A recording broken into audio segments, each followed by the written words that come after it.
We are ready.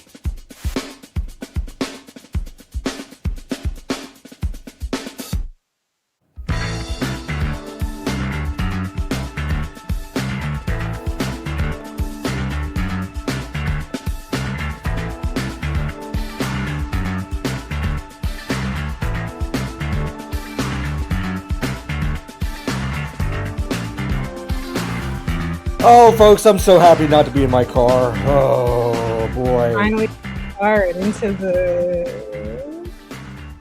Finally. I'm in a Fairfield Inn. I can dox myself because by the time anyone hears this, I'm gone. I'm dust in the wind, you know? I'm in a Fairfield Inn outside Leeds, Alabama, which is just outside Birmingham. And I went to Buc-ees. I love pecans. These are the candied pecans. And Lotus, I have to tell you, I was influenced. I was influenced by a YouTuber to get the triple meat sandwich, which is brisket, sausage, and turkey. I don't know whether it's because I've just been away from Texas for a week or my defenses are down or whatever. This is the best fucking thing I've eaten in a long time. This thing tastes right. And I've had a Buc-ees sandwich before, and they don't taste great. Good. But they're like, well, I guess mine is with serviceable. the asterisk that I always get like a pulled pork because you can't fuck it up. It's hard to fuck it up. It's hard That to is fuck true. up pulled pork. And I gotta say, this. I was like, no, fine, I'll get one. And I about 10 minutes before we started recording, I was upset that I didn't have enough time to finish the sandwich. Do you think it's like Whataburgers where you just went to the Buc-ees that makes it the best, just randomly? They were pretty good, although I have to say, I saw 4 people within the first 30 seconds sneeze without covering their mouths when I went into this Buc-ees. That'll happen. Yeah.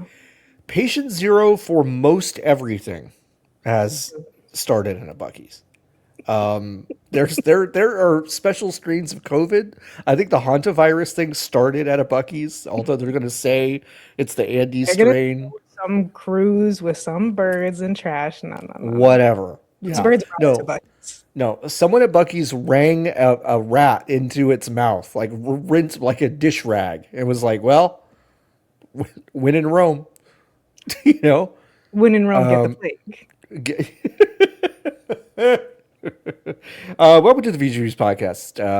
This is episode 102. I'm one of your hosts, John Warren. With me is my forever co-host, Lotus. Niki is... Yes, what's up? This is not related to anything. I thought it when we first got on, but I wanted to save it for the pod because I needed to know whether or not people agree with me.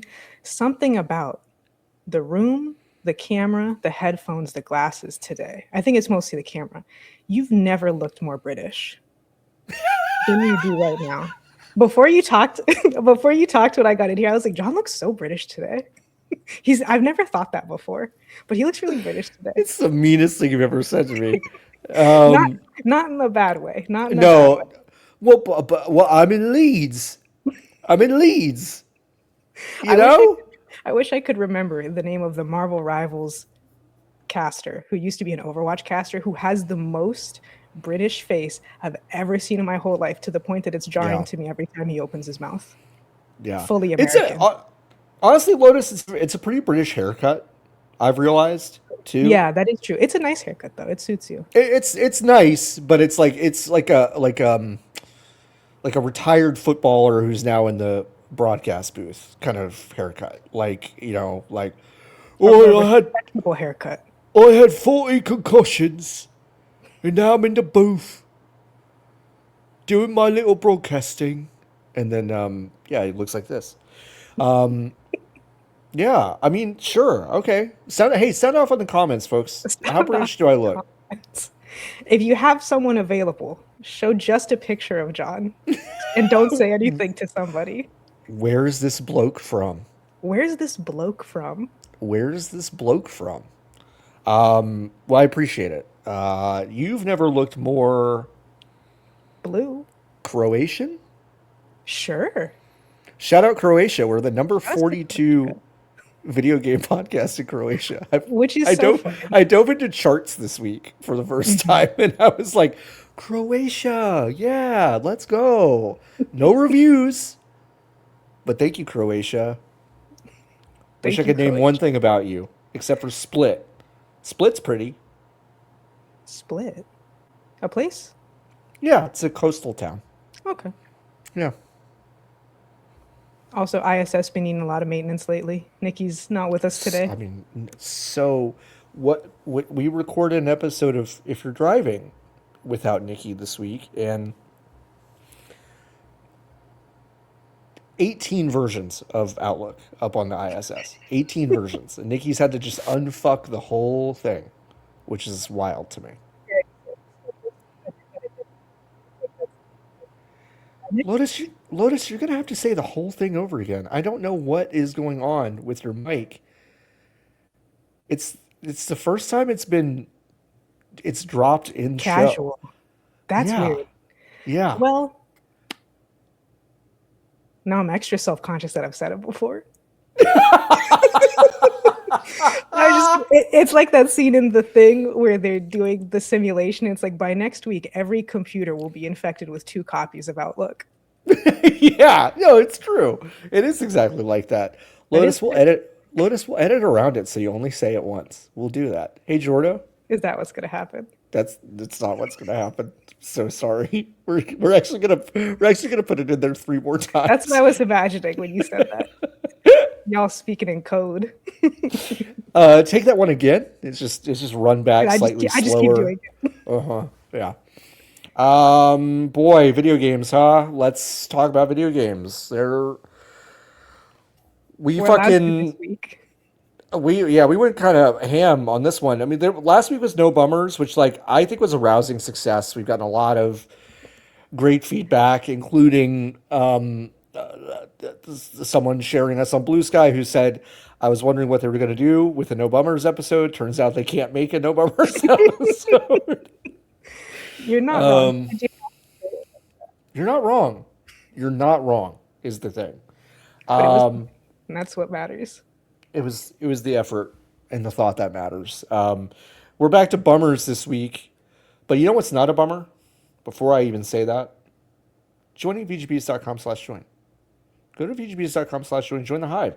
If you join the Hive, you give us money directly, which is amazing. You can ask us questions like the ones we're going to answer at the end of the show.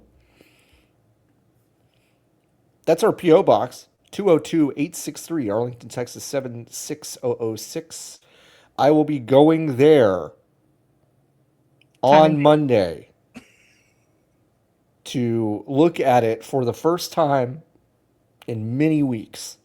So hopefully there's not an angry clerk that's like, you paid for a tiny one and everyone has sent you giant parcels that we just had to hang on to in the back. Have fun with your banana bread, asshole. I real quick, I supported Patreon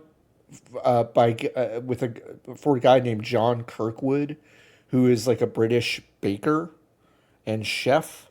Mm-hmm. And when I signed on to his Patreon, he sent me a envelope full of sourdough starter in the mail from England. I didn't think that was legal.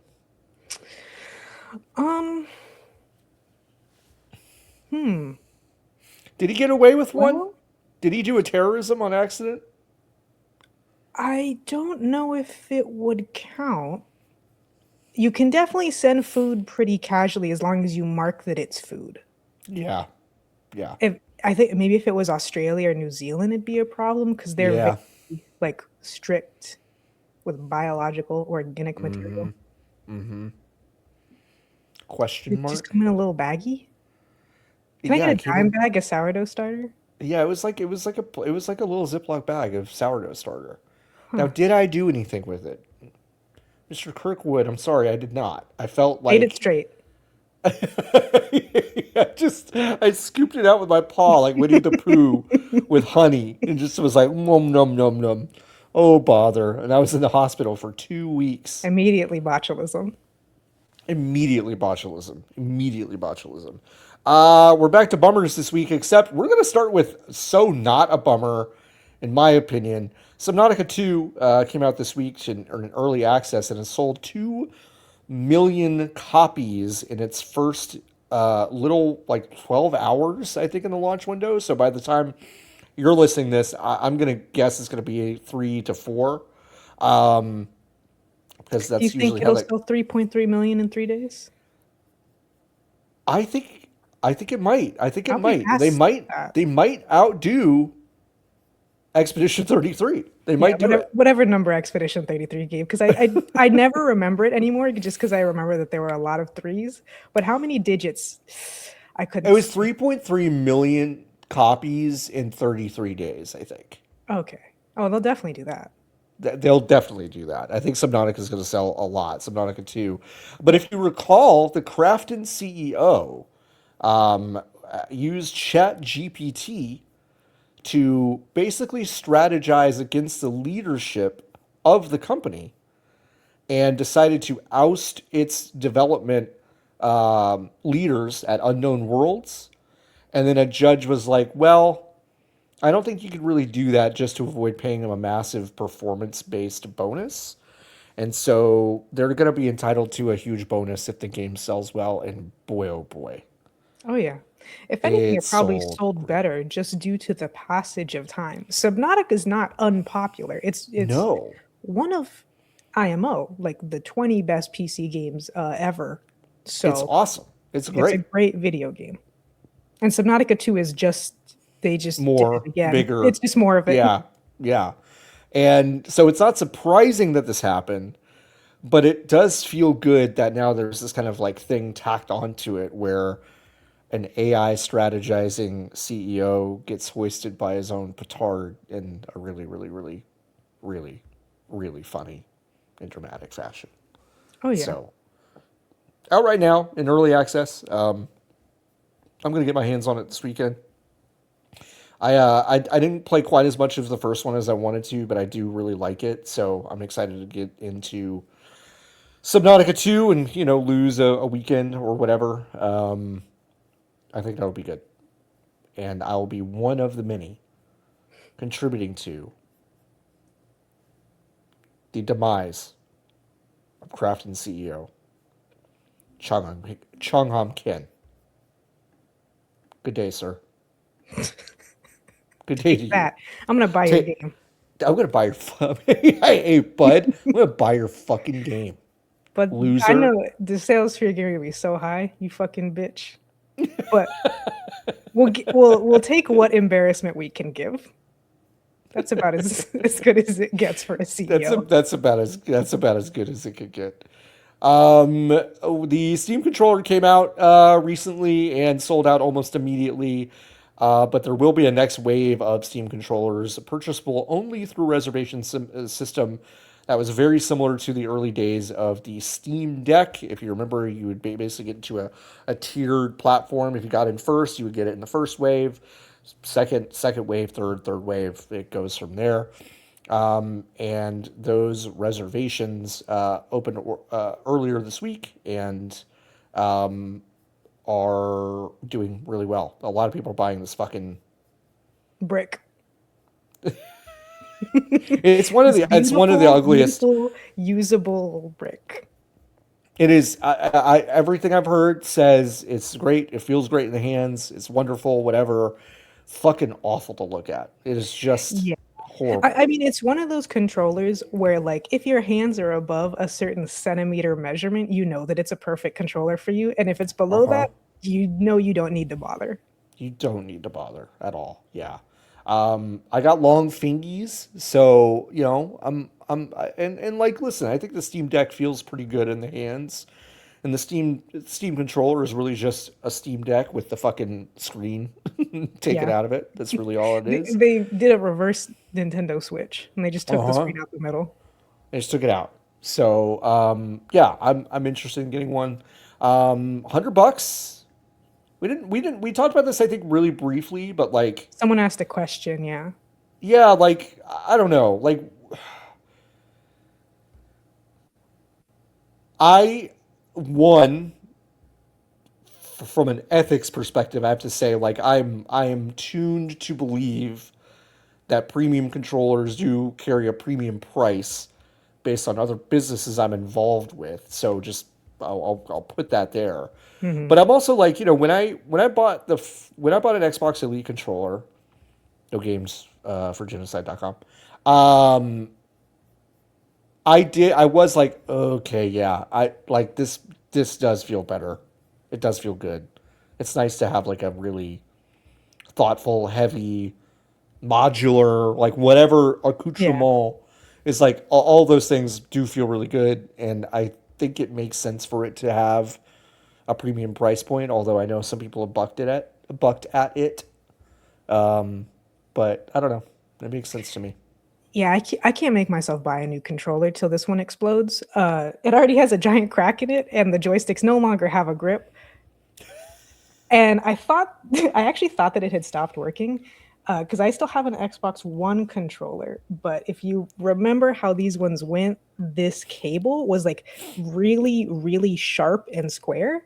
And so the issue was Yeah. actually just that the cable didn't fit in the housing anymore because it's like kind of warped. Oh, wait, where's the big? Oh. There's this. And then, yeah, the Okay. joysticks just don't really have that little ridge in the middle Uh huh. anymore because they've been worn down. Uh, Whoa.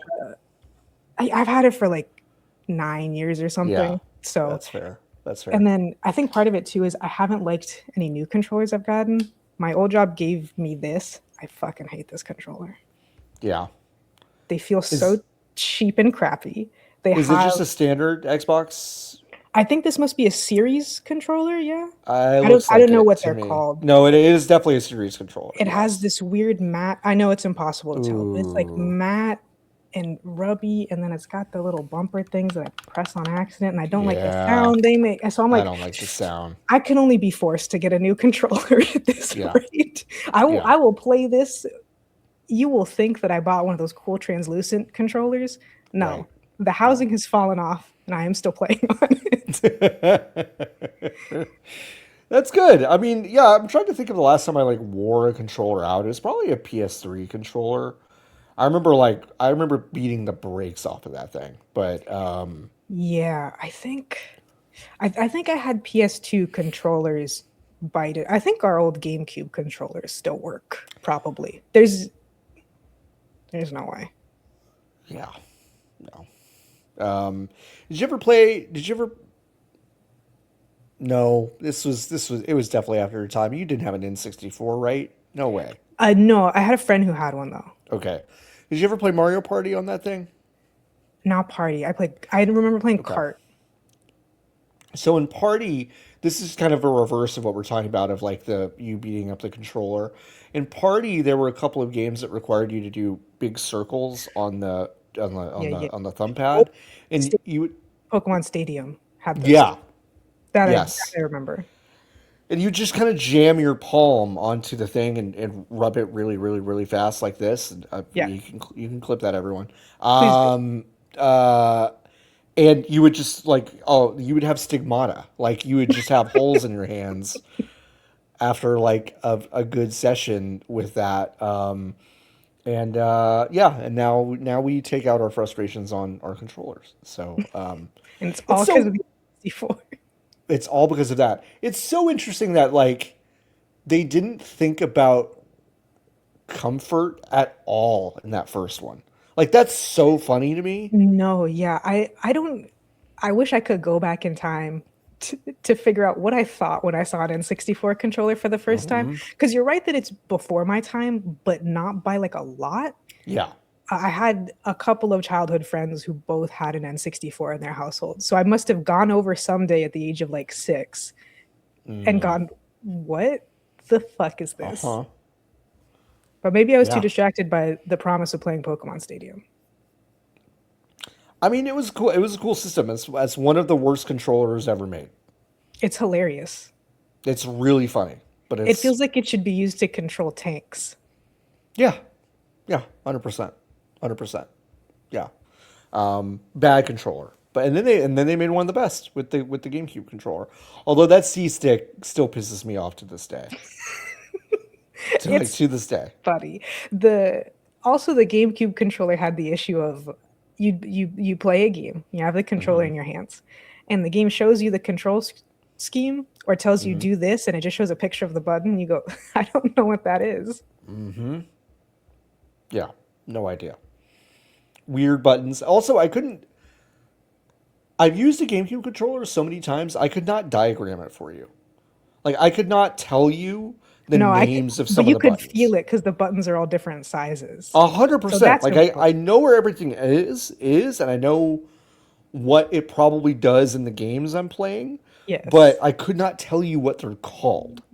Um, like the C stick, yes. The D pad, sure. Thumbstick, sure. But beyond that, I'm like, nah. Which That one's little Y and which one's X? Don't remember. don't really remember. There's some trigger button. The purple The one is Z. purple I remember nurple. that because no game, exaggerating, but no game I fucking played used it. So that's one of the ones where No. you have a game tell you to use the Z button for the first time, and you go, Right. no, I'm I don't sorry. know what that is. Yeah, I don't know. It's such a holdover from the N64, and it's like it's vestigial. Y'all made a vestigial organ on this controller. Well, it's fun with the Um, Wii too, because you may have never touched a GameCube controller, and it says press these buttons. You go, huh? press what now? I need the nunchuck. Oh, I see. Need the Wiimote nunchuck. Nunchuck. The nunchuck.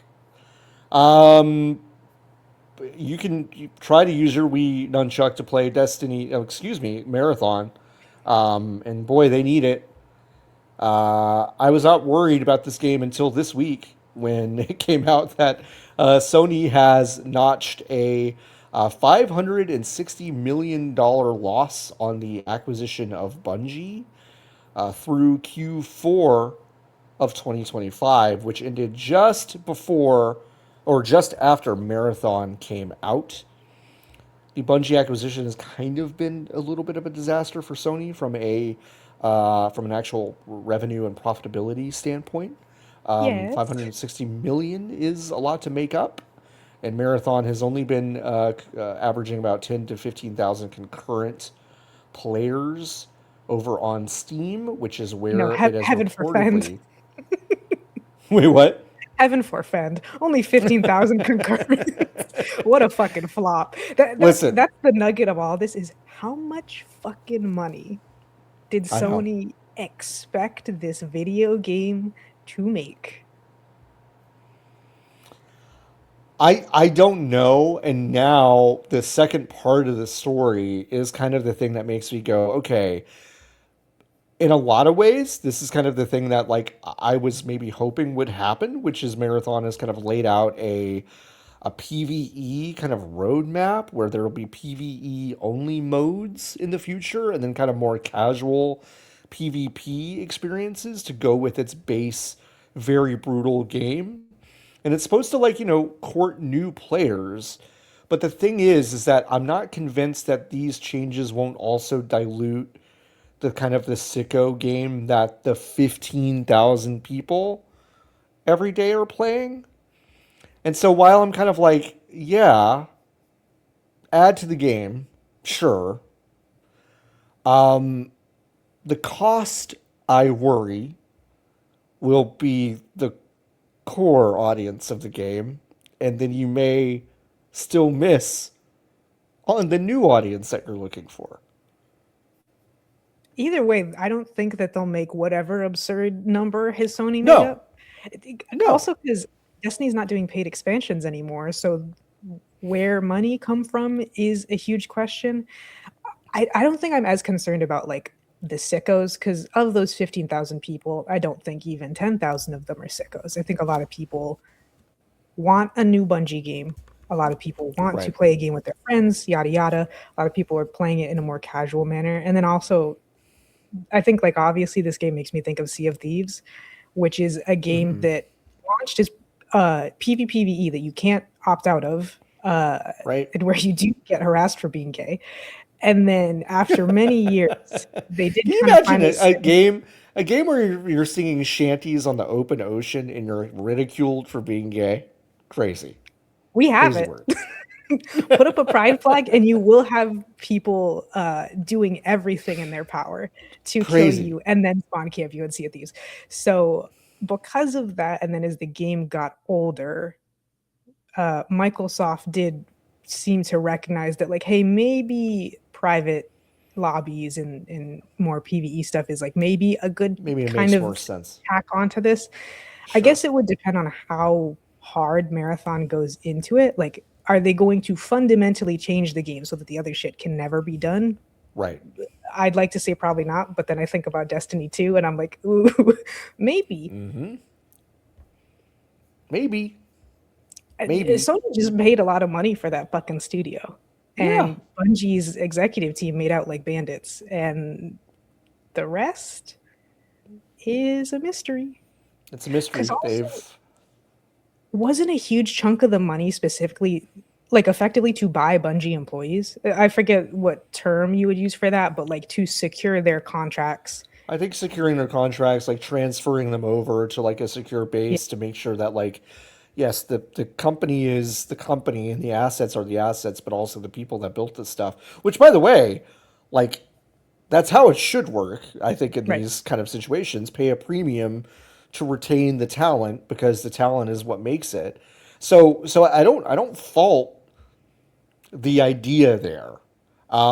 Maybe the Right. maybe the maybe the massive executive pay and those Yeah. payouts is kind of like maybe where I would go, well, y'all probably could have shaved a cool bill off of Probably could have that, shaved a maybe. cool bill off of that since it's Uh-huh. only going those like four guys. Yeah. But then also the little conspiracy nugget in my mind is like, well, what if they don't care about taking the write off because they got all those bitches, They and now they're got not them. competitors either? Because Yeah. there's been like multiple teams working on different games within Bungie where they were like, oh, so sad, that project's not around anymore, and also you're in our studio now, and I'm like, Yep. there's I smell a stunt. Like, I don't know, it's got a Yeah. weird vibe that doesn't really have anything to do with Destiny 2 or Marathon being like these huge failures that they're kind of being made out to be.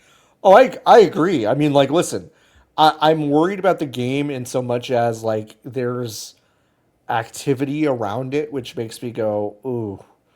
But it could be so normal. But I think Yeah. you're right, Lotus. Like because everything around Bungie has been so strange for the past 5 years, at least. Yeah. It's just hard to look at these stories and go, If anyone else did it, I'd be like, oh, a roadmap. What a nice story. yeah, right, roadmap, great, awesome. But to me, I go, what does it mean? I know. And now they're saying, one of the directors of Marathon says, like, we're shaping Marathon beyond 2026 and into 2027. And I have to tell you, that's not the warmest comfort I've ever gotten from a game No. director before. Someone comes to you and is like, so I went in for my regular checkup and I have great news. I'll I, be here at least through 2027. And I'm like, right, right, I'm right. sorry. Was that not, because was 2026 not already like a lock? Yeah, it felt like we were kind of locked into 2026, but now it's feeling optional to me. We suddenly, and it's so easy to read into the slightest of verbal changes that somebody says, but I'm like, did you not already know that 2026 was fine? And then there's the other thing that like hangs over all of this, which is I can never tell how much of my sense or opinion of Bungie has been poisoned by the way that people talk about Bungie in general. Yeah, right, I'm like, how rational am I being? right. I don't know. I don't know. People are very, very not normal about Bungie. They're not normal about No. Destiny. They're not normal about One Marathon. of the least normal, Um, which is a bit odd considering what Destiny is. I know, I know, I know. Like, I think Destiny is Sending really, really. bombs. I know. I mean, it's Sending like bombs for Destiny. I think it's like an interesting game, but then I'm like, is it sending bombs interesting? I don't know. Is Is sending it bombs controversial that you didn't like an expansion? Nothing really is, but I'm also like, a robot guy died and a gun was bad. We're right? sending Robot bombs. guy, big moth, Big big Moth. mommy moth. Like, is that bomb worthy? I don't know. I don't know. Mm, Is it bomb worthy? bomb worthy. Is it bomb worthy? Well, something that is worthy of our attention is, of course, the very, very shocking. Lotus, I don't know where you were when you read this news, but I had to sit down. I had to sit down even further. Like, I was already sitting down. I had to kind of like, I was in the I had to Toyota kind of Sienna. like, I had to lean the seat back. I had to lean the seat back. We all remember that Magic the Gathering Arena, those developers had attempted to form a union under the CWA. And now they are saying that Wizards of the Coast and Hasbro, and once again, I hope you're sitting down, they have declined to voluntarily recognize the union. And this is why I need So my soundboard. Because wouldn't that be a perfect spot for an explosion sound effect? it would. It would. 30,000 people have signed a petition calling on Wizards of the Coast to recognize UWOTCCWA, that's the union. And they have previously filed an election petition with the National Labor Relations Board to push for this recognition in the event that Wizards of the Coast and Hasbro failed to meet their demands. That's crazy. That was crazy what I did. If you recall, one of the big things that the union wants to accomplish is putting up guardrails against generative AI and also codifying layoff procedures in an industry that is increasingly doing really just incredibly sweeping mass layoffs. But yes, Hasbro Wizards of the Coast decided, nah, Nah. we're not going to do that. We ain't going to do that. How could the creators of Barbie do this? How the fuck? We all were there when Greta Gerwig made her epic feminist opus, Barbie, the film, The should have film. changed everything. Billie Eilish is like, and then it's like we thought that was our moment, our labor anthem. You know, when she sang, ooh, what are the lyrics? I used to toil without any guardrails. That's how it went. And I I remember remember seeing that. it in the theater crying. Margot Robbie crying in the That's her name. credits. You know how I am. I don't need to say anything. No, no. Um, A betrayal of the highest order. Betrayal of the highest order. But hey, listen, Double Fine decided anything Wizards of the Coast could do, we could do also. I know this is. It'd be fun to say more news about this, but the news is that Double Fine unionized under the CWA, Yep, and it's a sentence. yep, Uh, Microsoft is somewhat legally obligated to recognize this, even though they definitely don't want to. yeah. And Well, hopefully, this matters and helps in the long run. Because I think everyone and their mother for the past 4 or 5 years has been thinking that Double Fine is operating on borrowed time. I still think that they want to keep them around because it's a good look. it's a But good look. It's a every good look, day, and I, they're every day I'm good like, games. Double Fine could be gone tomorrow because Microsoft doesn't feel like it. Yeah, it just like it just feels like Tim Schafer could do anything he wants. He could go do Yeah. whatever. And because they've kind of got to that level where, I think like it almost feels like they're not insulated from anything because it's like, well, yeah, sure, we get some bad press for letting Tim Schafer's studio just dissolve, but also like is kiln driving Game Pass signups? Like, probably not. I don't know. Um, Inventive games, great games, some great. But yeah, it's weird. But they are not the like Lois is saying. They're not the first studio or group under Microsoft to unionize. id Software did it last December, and then some Diablo series workers within Blizzard did it last August. So yeah. And by the way, once again, Copilot no longer happening. I feel like we talked about that last week, but it's like once again, it's really great. No bummers. No No. bummers. By the way, Do you still have the ticker? I had to mute myself. I was laughing so hard. I was really good. I got you good. It was You got really me bad. satisfying. Go to nogamesforgenocide.com and please read about the BDS boycotts. Read about the boycotts of Microsoft and Xbox products. Just like, we're going to skip a couple real quick. Just like the new Xbox controllers that were leaked, including one Xbox Elite controller. And then, Lotus, have you seen the little dumbass looking fucking thing that they're making? Have you seen I it? Have actually you? haven't. This is, Oh as far as I'm boy. concerned, this is hot off the presses. Hot off the presses. Okay, listen, we're gonna open this image in a new Yeah, tab. yeah, yeah. You're gonna get to see this fuck ass controller. I can't Live wait for you to reaction. see this.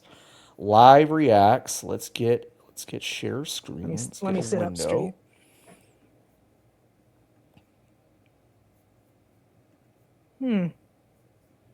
So Okay. on everyone's right, go to youtube.com/@VGBs to watch this one. On the right is, of course, the Xbox Elite 3, which is probably a working title, but also probably what it will be called. It's got some weird little like rolly pads on the bottom that some people are saying might be for different audio channels, but also might be for other inputs, which is interesting. But it just looks like a fucking For Elite Mises, controller. I For guess. what? Yeah, Mises? maybe. Yeah. Yeah, maybe. It could be. Could be a lot of Hmm. things. It could be a lot of things. But on the left is this little long boy rectangular. It looks like a fucking Wii U gamepad, but without a screen on it. It, it looks like some kind of bootleg, like ergonomic Logitech controller, but for It gaming or does. something. It It looks very does. Logitech to me. It does look very The Logitech to D-pads are me. different, which is interesting. This was, of course, leaked by Brazilian technology news site Technoblog, so take it with a Nice. little bit of a grain of salt. But also, The Verge did report earlier this year that they were developing a streaming controller that would directly connect to games through Wi-Fi connection, a little bit like Google Stadia controllers. We all remember the Google We all Stadia remember the controllers, Google right? Stadia. Yeah. So yeah, using a Wi-Fi connection, and that is apparently what this white long controller is. How fascinating. Fascinating. Once again, no games for genocide.com. Easiest boycott in the world, folks. But listen, one small, not going to quite say hand it to them. Okay, we're not going to do that. But Microsoft Israel, the local marketing and sales office of the U.S. Section of Microsoft, announced the departure of Alon Heimovich after 4 years. This is after an investigation by Microsoft's global management into his and that sector's work with the Ministry of Defense. There was concern that Microsoft's code of ethics had been violated. And folks, I got to tell you, if you get in trouble for violating Microsoft's code of ethics, you must have violated the fuck out of a You Microsoft must have code of ethics. violated the fuck out of them. Shout outs to the You many Microsoft employees who have been fired and blacklisted for specifically calling attention to this exact thing and trying to get this yes. fucking, I guess you call it a studio, investigated. Like, listen, nogamesforgenocide.com. I'm not saying that this is what led to that, but I'm not saying it's not what happened. And I don't mean us saying that or that Right. specific website, but the BDS boycotts and people talking about it. I do think this is something that has gotten enough attention that, I don't know, maybe Microsoft It can is help perhaps themselves. now bad business for them, finally. Maybe it's bad business. I mean, we've seen polling in this country start to shift for a long time, and maybe now these big businesses are actually starting to see what the rest of us are seeing, albeit way too fucking late. But the best time to do it was 20 years ago. 1948. Yeah, right. Yeah. The best time to intervene was 1948, but I guess if we're gonna keep delaying We could it, do it today now. is the next best time to do Sure. it. So yeah, that's fascinating. And I think that wraps up our Microsoft stories. Let me actually double check. Yes, yes, yes, yes, yes. I think that is true. So yes, once again, go to nogamesforgenocide.com. You can sign the pledge. We've We're on signed there. it. Lotus, for what I could tell for a while, was the first person to sign it. It's not true. I think it was just randomized. But I I think like it to was. see, I don't know how it was put, but yeah, it is a funny story. it's really good. I was like, wow, Lotus is the first. Incredible. Good for her. Got the inside check. Fucking trailblazer. Let's switch gears to Sony, who has confirmed that Naughty Dog and Sony San Diego, among some of their other studios, are using AI. It's a powerful tool, they say. It's a powerful With tool. Within our studios, game developers are automating repetitive workflows, improving software engineering productivity, and accelerating areas like quality assurance, 3D modeling, and animation through new AI powered tools. This write up is from Daniele Riendio. Reindio. Shout out to her. I'm sure she seems cool. Yeah, she's Um, by the way, you can hear Danielle Riondo on season 2 of the Pitcast oh yeah. this week here Wow. at VGBs, and that's going on the main feed, folks. So you can check this YouTube channel. You can whatever, it's going on the main feed. So if you like the Pit season 2 and you like hearing Danielle Riondo talk about her experience as a volunteer EMT and also someone who likes television and can talk about it eloquently into a podcast mic, that's going to be a fun one for you, I think. Anyway, yeah, I don't know. I don't, for whatever reason, Naughty Dog using AI is like the least fucking surprising thing ever. I, Sony San Diego, maybe a little bit more surprising, but not that You much. think? I feel the opposite because in Sony San Diego Horizon, It's Sony San Diego is I thought they were the Horizon co-devs. they're Horizon co-devs, and they also make MLB the Show. Anyways, I believe that Chad wrote that whole presentation. It's like Oh, a 100%.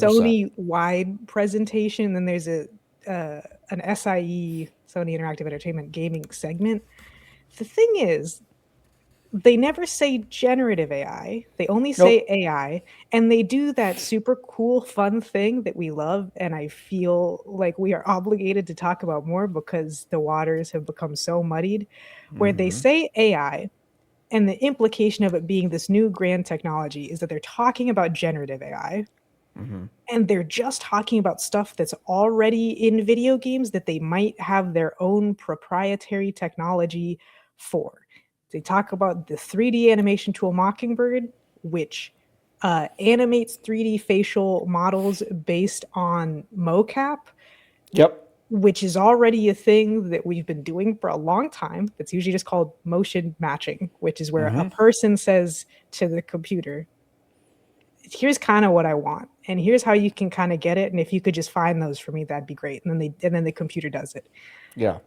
That's artificial intelligence. That's automation. Is that generative AI, which is what the implication is? No. I don't know if anything in this is Gen AI at all.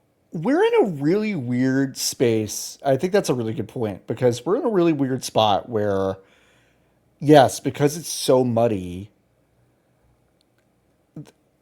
Sony and all these like executive leadership teams are in this position where they need to tell their boards Yes. that they're doing everything they can to get on the AI train, because the boards are reading articles about Sam Altman going like, "Well, I should have $1 trillion," and that's like, I'm not exaggerating. That is actually what is happening. Like, that is just what's happening. Is that That a happened very early with Nintendo. Is oh 100%. uh they asked like a shareholder thing of like, so what's Nintendo doing to get into generative AI? And it's like, Right. well, Nintendo's been at the forefront of AI development for a long time Yeah. because we make fucking video We make games. fucking video games. So we'll be at the forefront and then no further questions. Like, do you think Breath of the Wild was created pixel by pixel? Like that someone went in and it's like, no, They there made are every blade of grass. automation tools that help you create these landscapes quickly, which then you could go in and tweak to your specifications. I mean, that's how these things are made. Yes. Otherwise, it would be a painstaking, No, nothing brutal would ever come out. process. Nothing would ever Already come out. nothing comes out. But Right. nothing would literally nothing would come out. Would come out. Yeah. And it's like, yes, those automation tools are maybe a cousin of what people are referring to as generative AI, but it is different. And Yeah. it has been in the industry for a very, very, very long time. Yeah.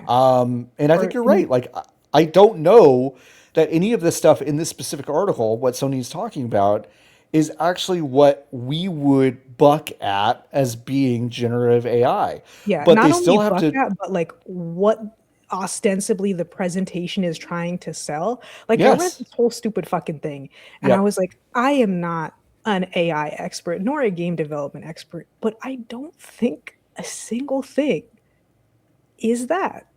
And that's weird. They talk about NPCs. And I'm like, yeah, yeah, there's like experiments people are doing with like ChatGPT or Gen AI led hmm NPCs where they can really respond to you. But it doesn't even seem like that's what they're alluding to. It just seems like no, they're talking about more advanced NPC AI that makes them more lifelike. And I'm like, we got that big bitch in Alien Isolation, and that was the most advanced AI anyone had ever seen for like in a video game for like a time. So I'm like, are we just doing that, but for more bitches? right, right. I don't, I like, I think everyone has lost the plot so thoroughly Yes. on what anybody wants or believes any of this shit is. Our definitions have gotten so loose, and nobody seems to understand where the shareholder line is of being like, well, I've been sufficiently lied to. I don't know what any of these things mean, so I can't really question them, Yeah.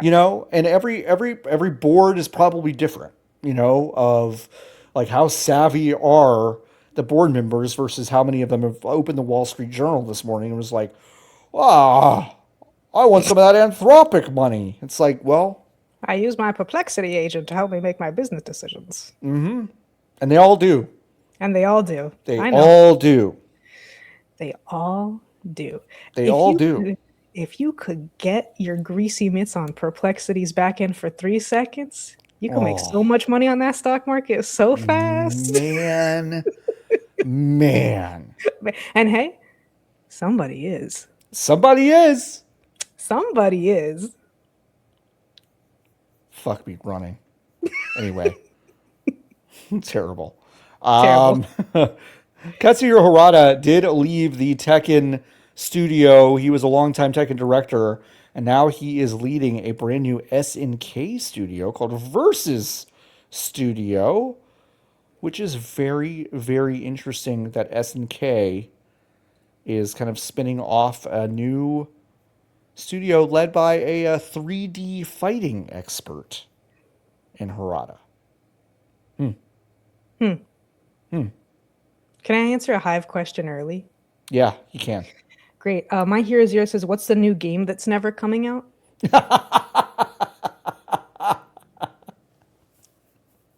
It's an SNK studio. I could make fun of Harada all I want because I'm a long-time Tekken fan. I could make fun of Harada and I could make fun of Yonemori. It doesn't matter what they do. It's an SNK studio, and the game's not going to come out, which is unfortunate. But it won't. His LinkedIn post worked, but he did get a job. It did work. That was so fucking weird. It was really weird. For anyone who doesn't know, I mean, I think if you Google Harada LinkedIn, it will show up. It'll show up. Yep. As Harada does, the 3,000 word post on LinkedIn talking about how he basically wants to leave and start a new job while he was still working on Tekken 8, technically. Then it was like, that didn't mean anything. It just meant I wanted to meet more people in the industry. I just want a network. I just want a network. I just want a network, guys. Like, I don't see what the big deal is. I just really want a network. There's no plans for the studio, by the way. It's like, at least that's what they say. Yasuyuki Oda, who is the producer of King of Fighters 15 and also Fatal Fury City of the Wolves, said that, to be honest, nothing has been decided yet. No doubt that things will become even more exciting than ever. And Harada is, quote, a longtime friend and worthy rival to us. Yeah, I don't know. I mean, like, don't you think the Saudis might will one of these games to come out from Harada, and then and then that's it? I mean, I think they already used everything on City of the Wolves. City of the Wolves? It kind of feels like they used everything on City of the Wolves. Yeah. And like, that's the main thing. They've already had other high-profile studios maybe go down, maybe not. Yeah. Tekken 8 took like 10 fucking years to make. That was so long. But I think it was 7 years. Where from when they said that we are starting on Tekken 8 to it was a long time actually coming out. Yeah. And so, like, I don't know. I also don't know what he's going to do. The interesting thing about Harada is that I think if you went by his credits, he has actually been an actual, like, very hands-on producer more than he has directed any games. Right. So I'm like, does that have something to do with something? I don't know. That's a good point. I don't know. It'll be fascinating to see whatever happens. Like, let's say all the pieces are in place. Yeah. Harada opening a brand new studio. This is still probably 5 years away from us even knowing what this fucking thing is. They probably don't even have employees yet. No, probably not. Probably not. But they've got a logo. 7 lead employees. Yeah, they have a logo. They got a logo. Wow. And we have late breaking news, folks. Oh, yeah? One, Nikki Grayson has joined the show. Hi, everyone. Hey. You're on the train back from the ISS. You're on the train. Are you on the space elevator? I'm on the space train, yeah. We were just talking about Harada. Who? Oh, the fight man. The Tekken guy. Yeah, fight the man. Tekken guy. What do you think how he we'll took his cool oil check. Yeah, he definitely took a cool oil check. Nikki, just real quick while we have you, do you have any thoughts on any of our stories? Subnautica 2 devs that are going to get paid huge. That's fucking funny. It's really funny. So fucking funny. Okay. All right. Yeah, rapid fire. What do you think about the Steam controller? I think it looks unbelievably uncomfortable. I will be holding it in 3 weeks. And I guess I'll have a day. I like that it screams. Usually that's a thing that I think is porny. And it is porny, but I do kind of appreciate that it screams when you drop it. It screams when you drop it. Yeah, we didn't touch on that, but that is true. It screams when you drop it. Similar to me. When you drop me, I also scream, which is great. Nikki, what do you think about the new Marathon PVE roadmap? Probably should have just made the game single player off rip, gang. Yep, we talked about that a couple months ago. If that's where you're gonna take it, probably just start it single player PVE. Yes, off start rip. it with that would probably be good. Oh, look, a train that's not mine. Oh, I just heard. Oh. Listen, one Diego Arguello wrote a story over on GameDeveloper.com I've heard of both of about. those. Wait, what? I said I've I've heard heard of of both of both of those. those. Yeah. Well, we read an article earlier from what was her name again? Daniele Oh, Randio. Rayande Ango? Yeah. Yeah, for sure. Yeah, she seems cool. Yes. Yeah, but Sega is apparently lowering the priority of games as a service. Mm. It reported a $200 million impairment loss Yeah, for so I was gonna ask Rovio. if they had spent any money on it yet. But it seems like they perhaps have. If only someone said you don't need to buy the Angry Birds studio. Mm-hmm. Yeah. Do you remember Hyenas? Does anybody I've but been me I've ever been remember playing Hyenas? I've been playing Hyenas for the last 6 months. Lotus, I don't know about you. Did you not get your code into your email? Is that like what you call when Barley gets the carrots out of that little toy? That's right. I wish I had a code for that game. Yeah. It's actually Imagine. good. Imagine. You're getting Imagine code your in like computer. 3 weeks. Okay, good. I can't wait. But a code that we're never going to get is for the Super Game from Sega, which was an initiative announced all the way back in 2021. And it was going to involve partnering with Microsoft. Whoops, they're back. No games from Genocide.com to create games using the Azure cloud platform. Now it has been canceled, even Oh though man. even though the reboots of Jet Set Radio, Shinobi, and Streets of Rage are still Oh, but still not on the Crazy table. Taxi? Crazy Taxi dead? Crazy Taxi is also on the table. Oh, That's okay. that's That's correct. good. Yeah, yeah. So it seems Crazy like Taxi. it's not over. Might have Well, reset Super the clock a little. might have Yeah. reset the clock. Yeah, so they've thrown away. So the kind of I was away a lot expecting of a PvP procedurally generated open world for Crazy Taxi, But Yeah. Sega powered Samuel by does keep making more money to throw away. So they're gonna yeah. try So again. it's But fine. let's see. It's fine. Yeah. Good for them. Feels like Sega could use a Persona game, huh? Sure does. Feels like they could kind of use one of those because they've Sure does. had some big losses over the next little while. I was just honestly from this report, I was just really happy to see that the new Virtua Fighter hasn't been canceled yet. I know. Not dead yet. I was like, whoa, it survived another quarter. All right. For some reason, I don't think that one's coming out. I don't know why, Okay. but I just My train is arriving. Do you have any other Okay. questions for me in the next? Did you the play or wind watch has anything? started. yeah. Did you play or watch anything? Tommy Donchi, nothing new. The last time I played Tommy Donchi, I was too poor to kill Caillou. Oh. I ran out of money buying vegetables, so I have to. We've all been there. change who's among us. So I have Too to fix poor to kill Caillou. that. Yeah, After 'cause buying you have to, veggies. it's like it costs like $33 to evict a person, and I didn't have any money. Yeah. Yeah. Okay. Farewell. Get home safe. Get home safe. Bye. This is a train. Bye. Bye. That's a train. Their dedication Their to being on the program dedication. is astounding. Astounding. I heard the little click and I was like, oh, who is that?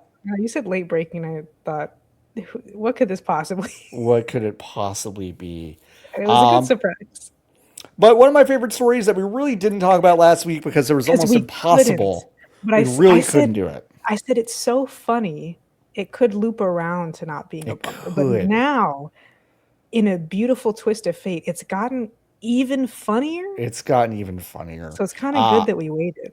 It's kind of good that we waited. I agree. If you recall, GameStop CEO Ryan Cohen put together basically a proposal to eBay to buy them. Don't worry about the fact that eBay is worth roughly 3 times more than GameStop. And also, Ryan Cohen appeared on CNBC to talk about the deal and could not fucking even begin to answer the question of how it was going to come up with the money to pay for it. He just kept saying shit like, well, we have a $20 billion promise from our financiers, and then they would go, all right, yeah, Ryan, but what about the remaining 36 billion you need to do this?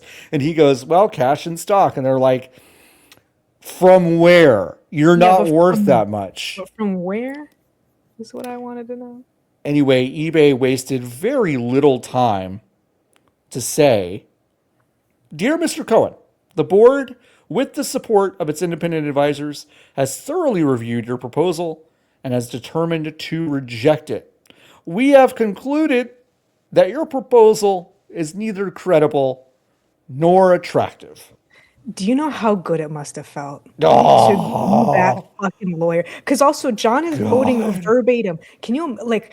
I would be sitting there like every moment of my career, my training, my education, all the way back to Hooked on Phonics, has led up to the moment to be able to look at the GameStop man and say, "We have concluded that your proposal is neither credible nor attractive." So good. I mean, like you're right. You go your whole You're career totally and you don't have anything that's delicious. Like no. this Most is things are one of the probably best so things. boring. Yes, 100%. 100%. But, quote, we have taken into account such factors as eBay's standalone prospects, the uncertainty regarding your financing proposal, which is great, the impact of your proposal on eBay's long term growth and profitability, the leverage, operational risks, and leadership structure of a combined entity, and the resulting implications of these factors on valuation, and GameStop's governance and executive incentives. And I feel like that part, again, a very delicious part to add to this, which was basically saying, if you do this deal, if we decide to do this, we know you, Ryan Cohen, a sniveling little fuck who thought he could bully his way on CNBC to buy a bigger company, it would have some massive fucking payday. And eBay is going, why the fuck would we want to participate in that? So funny. Which is so good.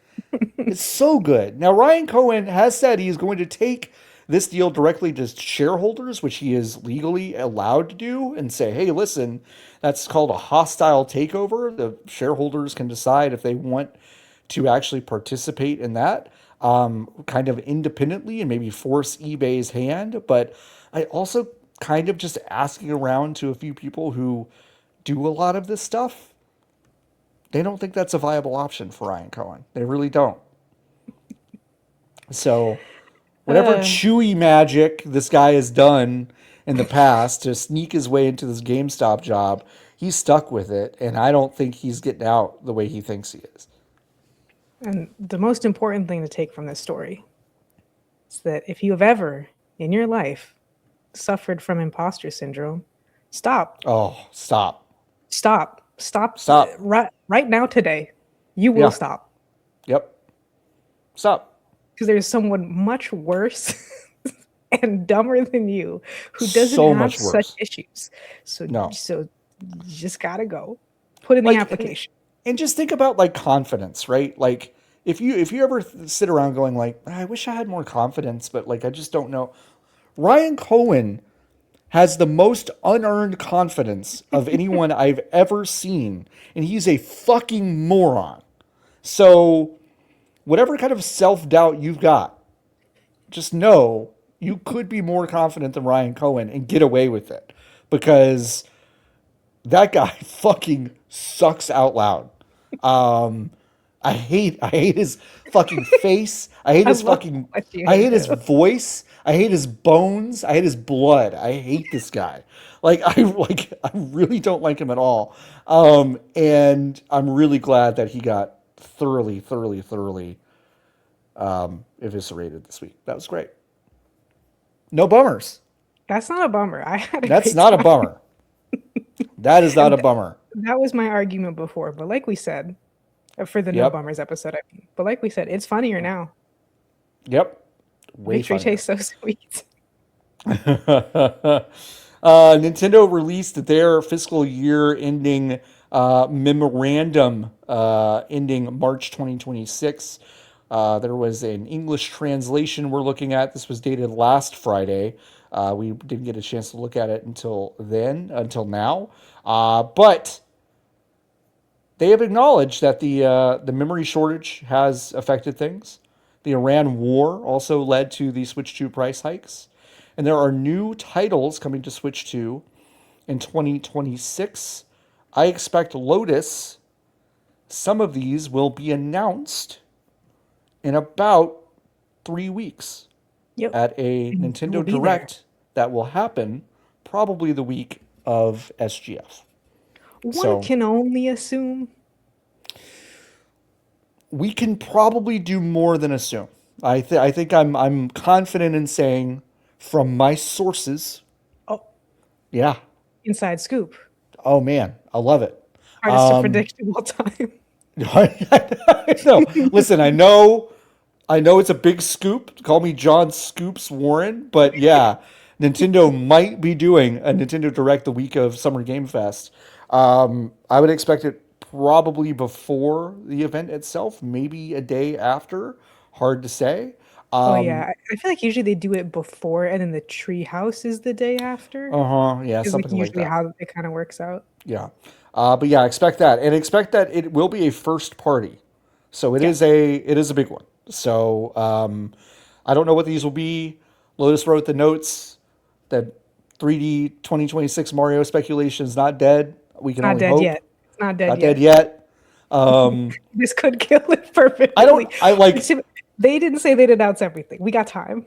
We got time. I don't know who's making it because if it's not the Bonanza team, I have no idea who's making it. Right. But yeah, it's not dead yet. But it would be quite strange for there to be. I'm trying to think of the last time that's happened. Like two really big 3D platformers coming out consecutively. I mean, they're not platformers, but 2017 for the launch of the Switch was Odyssey and Breath of the Wild. That's And so it's true. like that is obviously not playing by the same rules, but it Right. has a similar It's feeling, got a especially similar because the feel. Switch 2 kind of just came out. Yeah. At least if we're working on the same timeline of 2017 being the first year for the Switch, it's like, yeah. Yes, indeed. And I think that's it for the news this week. Thanks. So, way to go. We got through a lot. Listen, we heard what Nikki played. John played something called Being in Nature for the week. I Oh, saw a 2 foot long baby alligator basically in my oh, parents' front yard in South Carolina, which like was kind of cool, but also made us go, huh, where's the rest of his family? You know? right. Like where are they in that thicket outside the yard? Where are they? But besides that, what did I do? I watched. You watch some good House Hunters. That's my hotel program of choice. Oh, House Hunters is such a good House Hunters is a hotel hotel. TV show. It's a really good hotel TV show. I've seen they were so smart. Like whatever, I guess it's HBO, right? That's what the House Hunters shit is on HGTV. Yeah. Yeah. They have channels that just play shit constantly, and one of Oh, them's yeah, just yeah, a yeah. House Hunters channel, Love and it's that. the smartest thing. Honestly, it's the smartest thing like I can imagine. It's just like, are you ready to just kind of sink into a K hole? But it's for Yes. House Hunters. Yes, I When am. how at a hotel, nothing makes me Oh, more angry than when House Hunters switches to House Hunters International. I I don't hate the care. international. I don't care. Like I don't need to like, and it's always a couple that's not rich enough to be rich in America going to like Panama and is like, But you they're rich just get enough to more move. house for your money. It's like, yeah, well, because Everything's so you're, cheap here. yeah. Wonder why that is. Wonder why. Who could have done that? Stupid. But I love House Hunters so much, so I'll Yeah, probably be watching some of that this evening. you got to get into that. Gotta love it. But you have played a I game have. that I was very interested in when it came out. I think this is I the first game I talked about on the show as It a might regular have host. been. It I think might it have was. been. But you are back on Digimon Story Time Stranger? Yeah. This Wow. story is poop from a butt, and Okay. that's what I wanted to report on. Okay. I am writing a review for this because there's a lot of mechanical stuff about Time Stranger. I remember the time I was really confused why I hadn't seen so many other people talking about the like two like Digimon people that I know were on it, talking about it every day. Nobody else. Felt like it was just me and them. And now I kind of know why. The pacing of this game is awful. Yeah. It is very easy to break the game if you think while you play it, which is kind of tough. But I'll expand upon that. I'm mostly done writing a review for it. But I didn't want to talk about the story because I didn't want to do a whole story thing in the thing, especially because then, it breaks the flow and then you want to put it behind a spoiler wall. And I'm like, as an extra thing. That's annoying, right? So, spoilers for Digimon Time Stranger, you shouldn't care.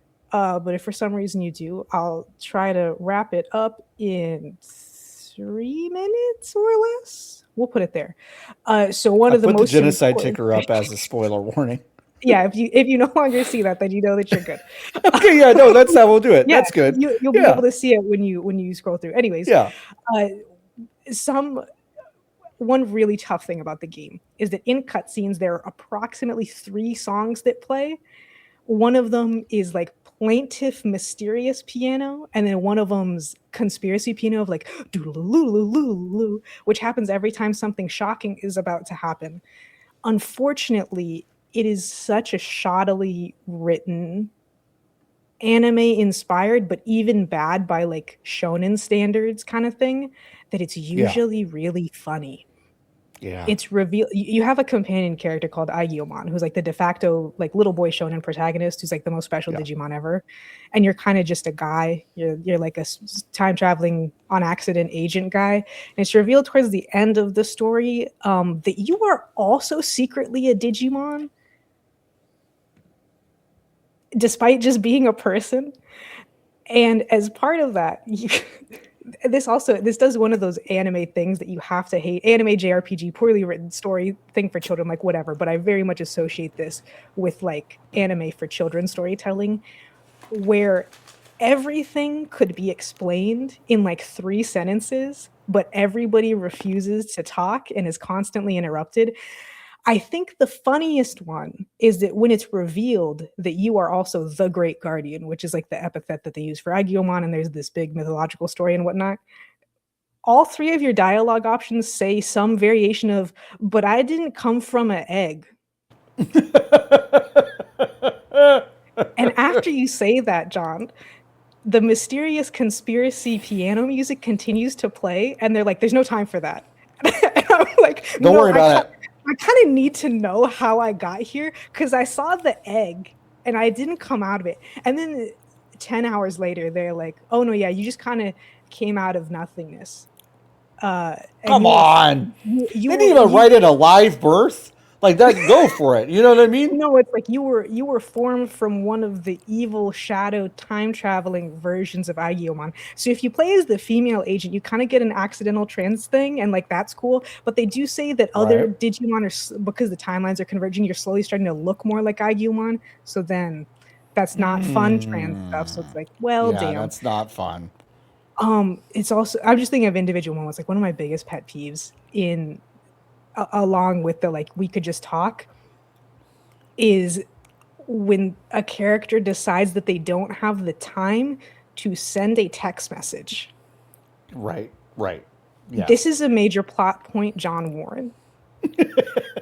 Because also a whole overarching thing is like they try to introduce stakes, and it's the digital world and the natural world of humans will all be destroyed if this war of Digimon breaks out, and the war will definitely break out and escalate if like certain, like I'll just call them generals, that's not what they call them, that's not the point, but super powerful Digimon who need to be there die before. So if any of them ever die, you immediately in a cutscene time travel to before they died with the knowledge that they're about to die. So there's just no stakes extant in the story ever. That's and one weird. of these, it's really weird, but you will hear that doo-loo-loo-loo-loo every time. It's like, Volcanismon died because you were too late, because you were looking at that commercial in Akihabara. I sound like I'm joking. I know you're not. So this is a specific point. Volcanismon dies, and you immediately time travel and you go back literally like 3 hours or so, like it Holy within the shit. day. Okay. And so you go back a few hours, and the female companion, who is like Agyomon's surrogate, sister, mom, girlfriend, wife, that he's real beat up about. That's why he keeps time traveling, because she's inevitably going to die, but obviously she's going to be resurrected at the end of the game, blah, blah, blah. Right. She's like, well, my best friend, who, by the way, because we time traveled, my best friend thought I went missing for 8 years and clearly kind of has PTSD about it, and like doesn't like when I leave her sight anymore. She really wants to see me in the little Shibuya Square or whatever. Right. And you find out that why she does it is to watch the commercial for this anime that she made, whatever. You go back in time and you're like, Volcanismon will die if we don't go there right fucking now. So she gets the text message from her friend and goes, well, I guess if it has to be right now, and closes the phone and puts it in her pocket. So now her friend, who's been looking for her for 8 years, who has become YouTube famous because she's been looking for her friend as like a supernatural investigator for 8 fucking years, That's a long time. she's just stopped answering her. Your friend comes back from the dead, exactly the same age as when they disappeared, and then one day stops answering all your phone calls and texts. But Volcanismon would have died. So like these are the plot points that you have to deal with for Digimon Story Time Stranger. Sometimes they play like 10 fucking cutscenes in a row. I have gotten to the point where I'm skipping all of them because I can't fucking do it. That's fucking crazy. Yeah. Isn't it weird? I mean, I feel like there's always a moment. Oh, you can probably take the thing. Oh yeah, I could take the thing. I won't do more spoilers. I think there's always a moment in any game that introduces a cell phone mechanic. Yeah. Where I go, you didn't have to do this. You didn't have to do it. Maybe you shouldn't. You didn't have to do it. Like, you didn't have to do it. They're like Final Fantasy VII, the original, is one of the finest examples of this, because it's like when you leave Midgar, Barrett's like, here, Cloud, have a cell phone. The cell phone's going to allow you to call us, and you can like switch parties.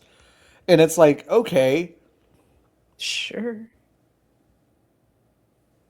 What if we just use the cell phone whenever we were all in peril, every single time, and we use the cell phone, and I could swap people out whenever it's always just like, yeah. Why is it cell phone? Why does it even need to be explained? For like a sci-fi fantasy thing, it makes extra little sense. At least in Digimon, at least this game, it is set in like 2020 plus. Right. So it's like you kind of can't get around the fact that everybody already has a phone, but maybe just don't call attention to it. Or better yet, you could just say, because Digimon are digital monsters, you could say that like when they're around, their cell service doesn't work, but the main character's cell service works because they're like an agent who's the time stranger. So like, it's so awkward whenever there's a phone in the game. It has to be considered like to the millisecond to put a phone in a game and get away with it. You're gonna have a story. You're gonna have to. Niki has rejoined the stream. Where Niki at? Hi, Niki. No longer true. Whoa. This lens is so funny. Whoa. I love the 90s. You love the 90s? Hey. You look kind of like the trained guy despite no longer being trained. You know, the guy who has the camera like here? Oh, yeah. He's Cars now. Yeah, he's Top Gear now. He took Amazon money. He's Cars now. Isn't that crazy? I did just see him with the Dick My Butt sign in a clip from the new Top Gear. So he's doing great. That's good. Yep. What are you talking about now? We were talking about Digimon Story Time Stranger and the pitfalls of putting a cellular device into a video game as like a mechanic. Oh, because then it makes it feel dated instantly. For us, it was more, well, I could call it's like when a character in a horror movie has a cell phone and you're like, why didn't you call anybody ever? Why didn't you text somebody? Call anybody. Yeah. I mean, I guess are you leaving? Yeah, I just wanted to. I thought it was going to be Hive questions. We're about to start. Well, we're about to do that. You came in right as we were going from games to about to introduce it, I think. I mean, if you want to go to VGBs.com/join. You can join the Hive. If you join the Hive, you can join our Discord. And if you join the Discord, you can ask us Hive questions. Discord is free, by the way, VGBs.com/Discord. But by joining the Hive, you get the cool special section and get to ask us questions on the show, just like these wonderful people. Let's start. Where did I go? Where was I? Like a Dylan asks, when is the Oops All Bummers episode? I really appreciate. I have to check. I'll check who it was, but whoever said first time listener. Yeah, Because really good. Yeah, They're all they're all bummers. Harkabian asks, what's your favorite easy to make, easy to eat meal? Mine is kimchi ramen packet and put a cup of frozen soup veggies in it. Sure. Good. That's a meal. It'll work. Yeah. Costco chicken, fried chicken tender, and then you put that in air fryer, and then that's the hard part done. Then you just cut up lettuce, tomato, put on bread, chimkin sandwich from fast food, but in your house. In your house. Well, it was Macabread who said first time listener to the previous question. That's a good credit where that's a good credit's one. due. Credit where credit's due. I like a rice and egg situation. Rice, egg, little hot sauce, sesame seeds, little soy maybe. If you got some green onions or something, like, maybe do that. Garlic, whatever. You can zhuzh it up as much as you want, but it's really one of my faves. Ideologically, the elote man, which is who even knows Jason. anymore? Is it Jason? I guess it is Jason. That's Jason. Any superstitions you can't quite shake despite not being otherwise remotely superstitious? Well, first of all, how do you know that none of us Yeah, I think are I am superstitious. I mean, Interesting. medium-stitious. I don't go in. Oh yeah, no, that I think I'm also medium-stitious. I don't go under ladders. Interesting. That's And fun. then Something I bad also could think, happen. and then if you split a pole, both of you will pass away shortly afterwards. Right. Yeah. I think I Also- knock on wood all the fucking Does that I don't count as even one? know. That's a superstition. I don't know if I believe it, but I do it instinctively, and I like to say it. Yeah, knock Yeah. on wood. that I counts. also It feels like a ritual, but it's become a ritual so much that I'm like, I gotta do it if it comes up, Right. Yeah. Okay, I'm gonna go now because Okay. happy hour is about to end. Oh, okay. Godspeed. Good luck. Have fun. Godspeed. Thanks. Have a good I drink. love you. Goodbye. Love you too. Goodbye. Bye. I think the one that I'm real about is anything to do with graveyards and such. Sure. So graveyards are very popular spots to go bird watching because lots of big old trees and very quiet, so they tend to have a lot of birds, especially during spring migration season. There was one time where I was on a guided tour and I witnessed a man who was on the tour with us while walking step on a gravestone, and I was like, he's going to hell. Definitely. He's going to hell. He's being haunted. Absolutely going to hell. Anything like that, stepping on or messing up gravestones, I don't know. I guess it will be a superstition, but viscerally, it feels so gross. Yeah, I get that. Don't fucking step on a headstone, dude. Yeah, don't I get sit that. on a headstone. I get that. Yeah. I saw. I think the reason I feel I agree. Obviously I respect the gravestones of human beings. Okay, but also I think about old gravestones of dead pets. Yeah. I saw a gravestone on Instagram recently that was a really old photo of a chihuahua engraved on a headstone, and it just said, she's just sleeping with the, and I was just like, oh my God. And so when you defile a graveyard, you're defiling that chihuahua specifically. So yeah, I also agree. Yeah, behave yourself in a great graveyard. I'm weird about death because Christian. Well, no. Crazy Like, Christian I'm woman. weird about it in the sense that, Okay. like, you're not there. That's not you. You're gone. For sure. You're gone. It's It just gone. feels You're weird. gone. But I also am like, people's memories and experiences are tied to Oh also yeah, that place, what is it called? The stone recorder theory is what they call it. Right. That's like Yes. the true ghost hunting term for it, I think. Yeah. Yeah. Yes. 100%. So I don't know. Yeah, I do think about that. I probably have this too, honestly. Lovic asks, I just saw The Devil Wears Prada 2, surprisingly heartwarming. Heartwarming? Heartwarming. Heartworms. Heartworms. Surprisingly heartwarming. Before it, there was a trailer for some movie, and it's not just some movie, it's Practical Magic 2, please. Starring Nicole Kidman and Sandra Bullock, who both appear to be half plastic. What celebrity should get more work done? Lovic, I got to tell you something. Nicole Kidman has had recent work that made her look better than she did about 5 years ago.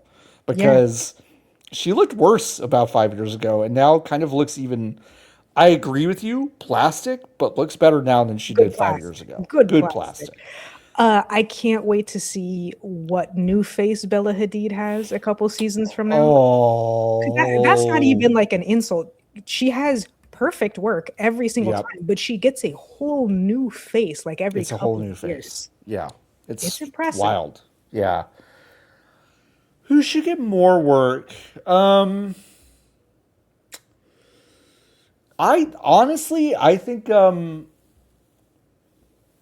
think Ryan Gosling should just fully fuck up his face now. Like he's gotten halfway there. He should just fully fuck it up. Go all the way. Go ahead. Go all the way. Like that's one of the most vexing ones to me, Lotus. I just don't understand that.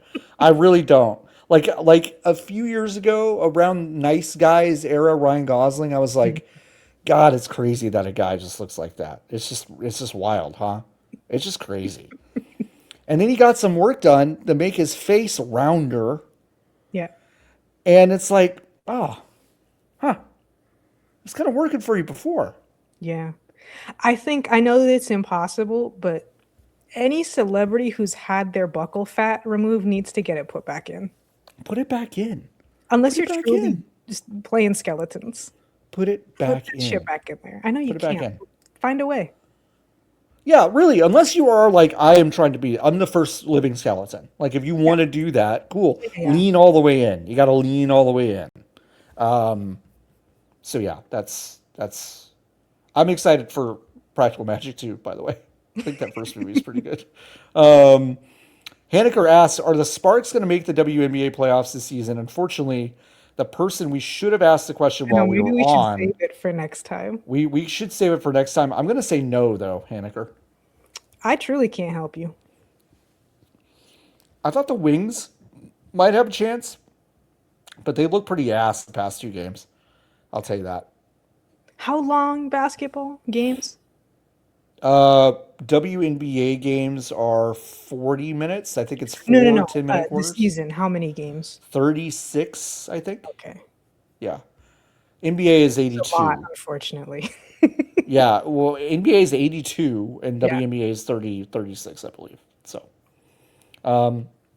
My Hero Zero asking, do you think the Pope has had Malort? Absolutely. He's the exact age where he has to have. Absolutely, he's had Malort. Like most Catholics, I don't think there's really much question of what they have had to drink, right? Like it's all the other stuff. I'm kind of like, has the Pope done anal? Probably not, probably not, but probably not. But Malort, yeah, he's definitely had Malort for sure. Have you ever had Malort? No, I don't even like regular alcohols. So, well, they're not good. I don't think anybody people like the taste of alcohol. Isn't that crazy?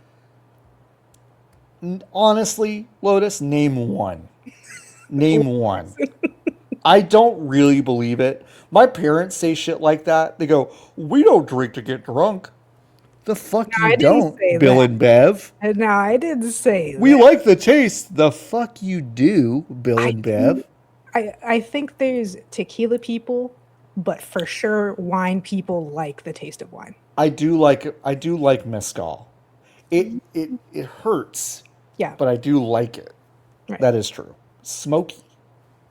Drinking straight alcohol is just never going to happen for me.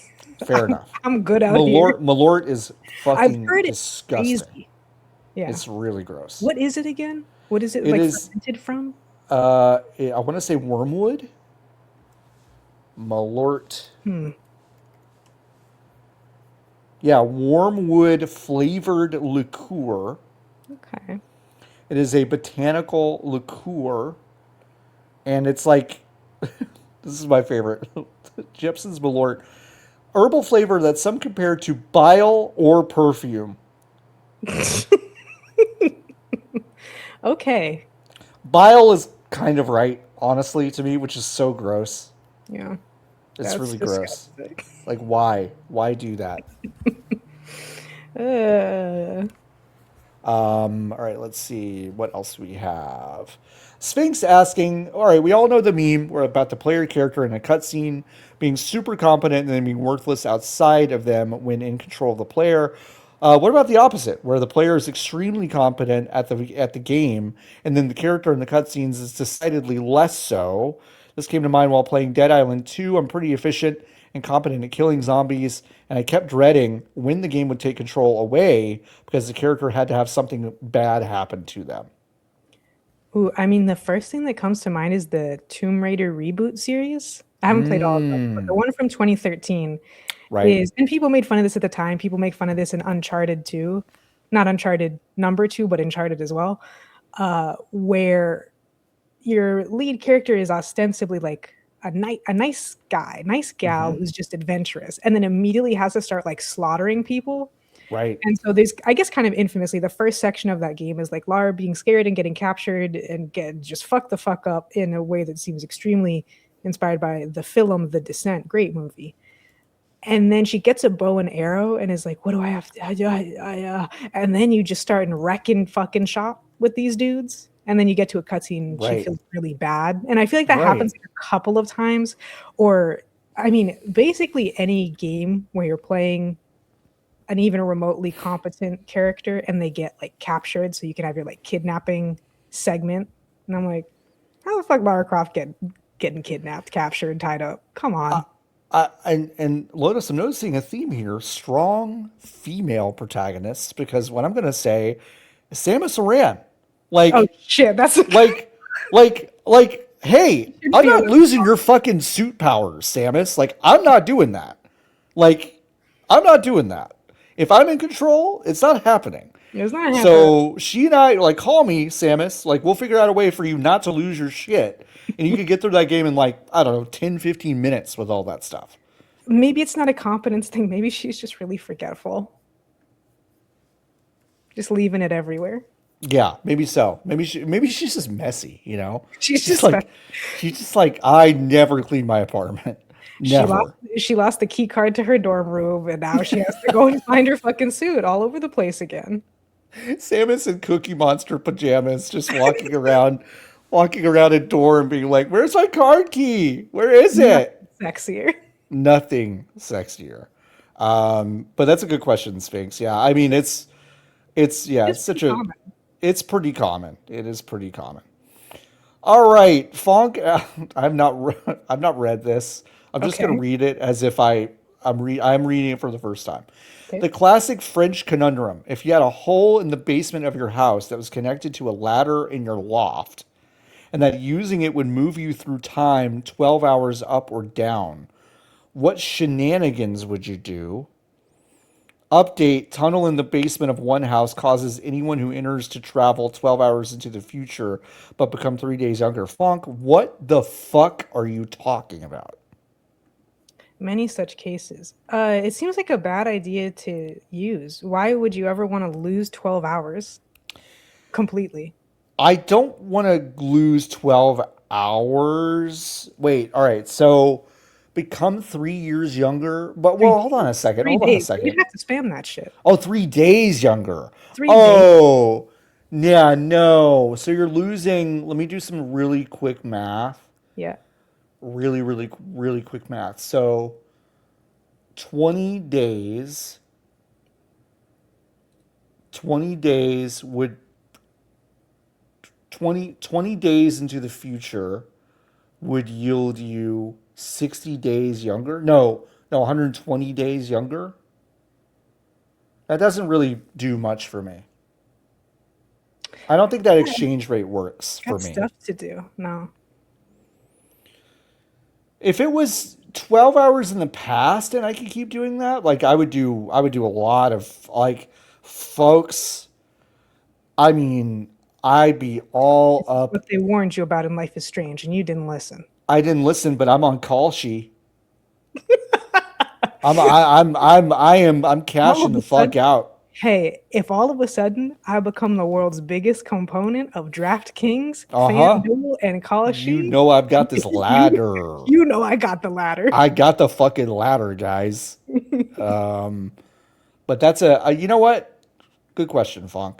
Bone Chug Actual asking, what animal is the most, if not friend, why friend shaped? Gotta go with the classic, the grizzly. Yeah, I mean, kind of any bear, but especially a grizzly. bears are big. I'm gonna go hyena. Oh yeah, like Like I Harley just Quinn, have a couple pets. right. I just want a hyena to curl up on me, but they Yeah, eat my face when I go sleep. yeah. Yeah, Dingo's up there. Oh, normal, dingo's up there. kind of funny long dog opens the mouth. Oh no, Oh no, gotta not go. funny. I gotta Not go. funny. Not funny. Not funny. Five Nights at Freddy's mouth. Five Nights at Freddy's mouth. Haneker asks if VGB's gets a gig as the music supervisor on the mixtape DLC. What three songs are you picking? Now, having not played this game, I also but still don't know exactly what year it's in, if I'm being honest. I can't tell. Is it 1990X? Is it 1980X? it's 1990X. Okay. Okay. Probably not past like five, right? I don't I don't I don't remember Okay. because the main character spends a little bit of time at the beginning of the game talking about compact discs. Okay. So it might be like the early 90s. Right. Okay.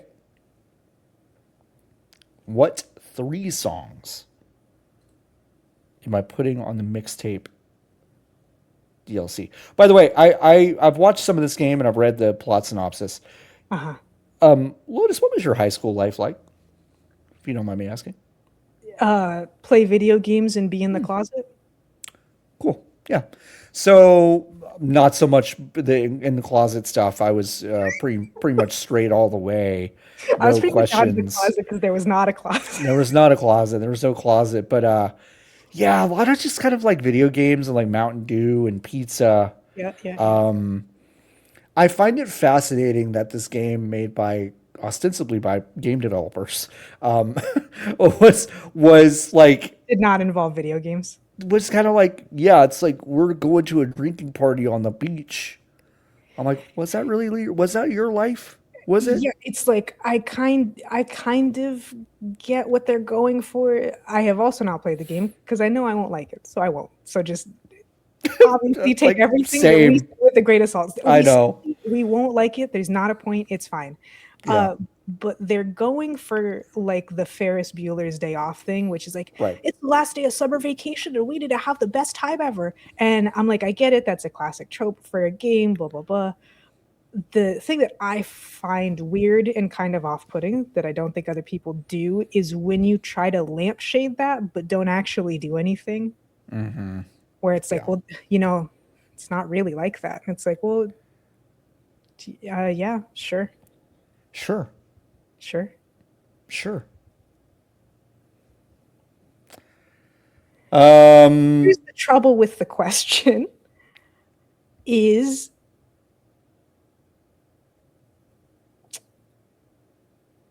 I don't know a lot of white musicians from the early 90s, and I feel like that is important to the identity of the game's soundtrack. Yeah. I'm just gonna throw out Yeah. Because I feel like it's deep cuts of white bands, but I don't know. Again, I don't know. Here's the thing. I Yeah. presume that we're allowed whatever budget, because I do think that's one of the kind of quiet thing. I saw someone on socials being like, people didn't listen to these fucking bands in the 90s. These are actually 80s bands. And it's like, they had to pay for the license. Yeah, And older shit is right. cheaper. So like Older shit's cheaper. I don't care about that. So Older the shit's cheaper. verisimilitude of people suddenly stopping listening to 80s music in the 90s, get out of Yeah. here. So I assume that cost and the exact modernity for the question is not a problem. No. Probably. I'm gonna say "Woke Up Laughing" by Robert Palmer. Okay. I'm gonna say "Zero" by the Smashing Pumpkins. I have to check when some songs have come out.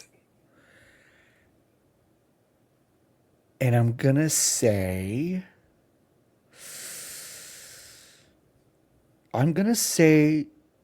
"The King of Wishful Thinking" by Go West. Okay. Those are my choices to be on. Not necessarily deep cuts. The only deep cut, like Robert Palmer's "Woke Up Laughing" is maybe the closest thing I would call to a deep cut. The other two are not. I can't tell you the methodology I just used to come up with those. I can't tell you. But I do feel like, God, can we just talk about this game for a second? Wait, can I get my three? Yeah, yeah. Give your three. Because here's the thing, my three don't make any sense because I don't. Yeah, who gives a shit? I can't think of years that things came out in, but I have confirmed that the first three songs I thought of are all early 1990s. Finally by CC Peniston. Great song. Groove is in the Heart by D-Light. D-Light. And Classic. then Laura Palmer's theme from Twin Peaks. Oh, that's really good. Just fucking. That's really good. Just fucking hit him with it. Good. That's really good. Groove is in the Heart is a really good choice. Groove is in the Heart's a really good choice. Needle Drops. Mm-hmm. You hate that bald man. I don't like Needle Drop as a choice. Yeah, I am now. It is becoming a thing where people are like, oh, I gotta put a needle drop in. People are like, Stranger Things was a horrifying culprit of this. Yes. They're lucky they picked such a good song for the first one that got famous. Yeah. Trick us all believing it was going to be fun. And not to be a middle-aged white guy to defend The Bear on FX / Hulu. But it's like, I think a lot of people talk about that show like in terms of needle drops, when I think really that show just has a great soundtrack coordinator. That's all that is like someone who is just like, oh, we've come up with a great list of songs that you probably like because you're the demographic that's going to remember most of these songs. And also some treats that kind of transcend those eras and those genres that make you go, oh, okay, and more connected to the world in which, like, that's a good soundtrack coordinator. But I do feel like there are pieces of media that are like, well, we got to have a good needle drop here. Yeah, I mean, it's all kind of like the nostalgia thing, which is also, I could understand if people just don't like it, period. Right. But I really understand if people, it's really starting to grate that, like, we're in this middle to older millennial nostalgia factory for like it feels like the past 15 years. It's not actually that long, I don't think, but that's what it does feel like it though. It could maybe edge into 15 years, but it's probably closer to 10. Right. And I am again a race traitor for myself because I look exactly like the person that would be like, mixtape is my fucking goatee, guys. Yep. Like I look exactly like that. And this whole thing does nothing for me. I think this game, by the way, looks really spectacular. Actually, I do think it has an art style and a perspective and interesting vistas in environmental art and cool tricks of depth in a lot of like the background. Like there's a lot of cool shit with this game, but it is just also engineered to be exactly something I do not want to play. Like at all. So interesting. I don't. I want to play it so little that I kind of want to play it now, which is like a weird. Which is not a good way to play. Which is not a good way to play a game, isn't it? So there's that. But I am deeply. It's a little bit like horses. I'm just kind of like, I've made up my mind about this game so hard already that I've gotta play it to go. Well, I was right, or oh, okay, I surprised myself. Because with horses, I was like, I know exactly what this is going to be, and I was exactly right. Yeah. And so I kind of want to know what mixtape is like, but it is engineered brick by brick to be not something I want really at all. Hey, Hanniger, did that answer your question? Sorry, I don't think you. We answered I don't it think in you. the middle. We did answer it. You did not sign up for that. You did not sign up for the rest of it. Anyway. You did post before no bummers. Y'all were lucky for doing no bummers because mixtape y'all did fucking ice. I did. I had to. Yeah. I got it out. Jason asks, you get to or have to choose not what specific game, but what kind of game is going to be the next to get unnecessary amount of discourse. What do you choose? Oh, okay. I'm way ahead of you, baby. I'm way ahead. Me posting on tumblr.gov May 8th. I think we should start poisoning the well by writing about other genres like Western outlets write about JRPGs. Shooting a gun is a thing of the past in these bold new first-person shooters. Do roguelikes still need randomization in 2026? 3D Mario hasn't evolved in 30 years. It's time for a change. So that's my answer. Those are good. Those are really, really good. Western genres, because that's a real thing that exists. The way that Western outlets write about JRPGs. That's the discourse that I want. But everyone's doing it unironically. Unironically. I think there should be a really really vocal contingent of people that are upset that real life issues like coaches being fired for getting into gambling aren't in like NBA 2K. Like, I think everyone should start to revolt and be like, this sucks. And I think Chauncey Billups should get arrested for gambling in my video game. If you can't play the fucking bribery minigame QTE properly, you lose Shohei. Right. Yeah, exactly. That's perfect. Funk asking, in Thimbleweed Park, there is a setting for toilet paper hang over under that is solely cosmetic. But why would anyone choose under? Lotus, this is a backdoor question. No pun intended. About which way you would hang your toilet paper. Which way is the way that you do it, and which is the correct way?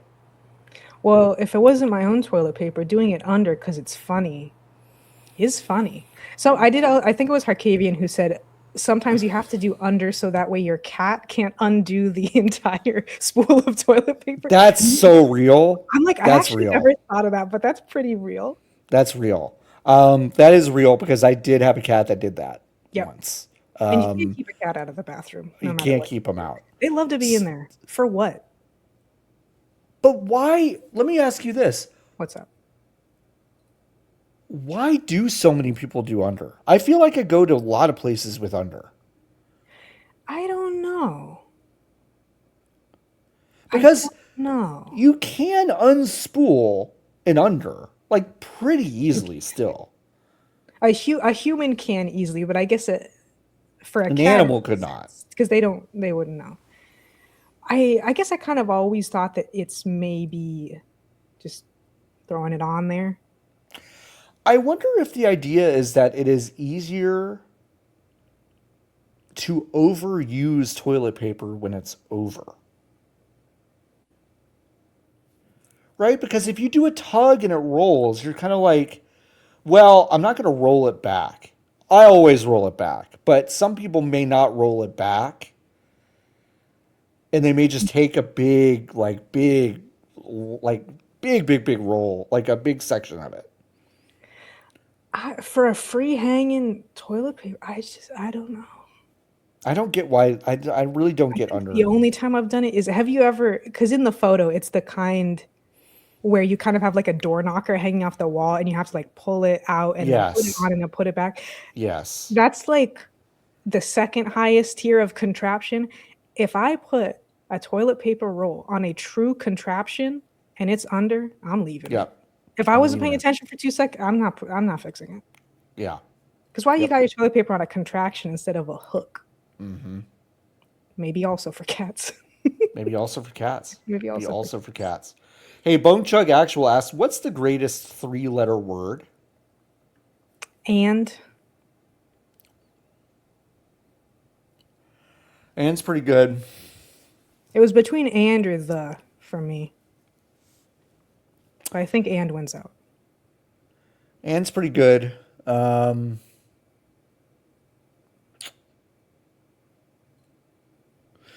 going to say K, Q-U-E in Spanish. Okay. I like it. K. K. Eh? K. I think that's mine. And's a good one though.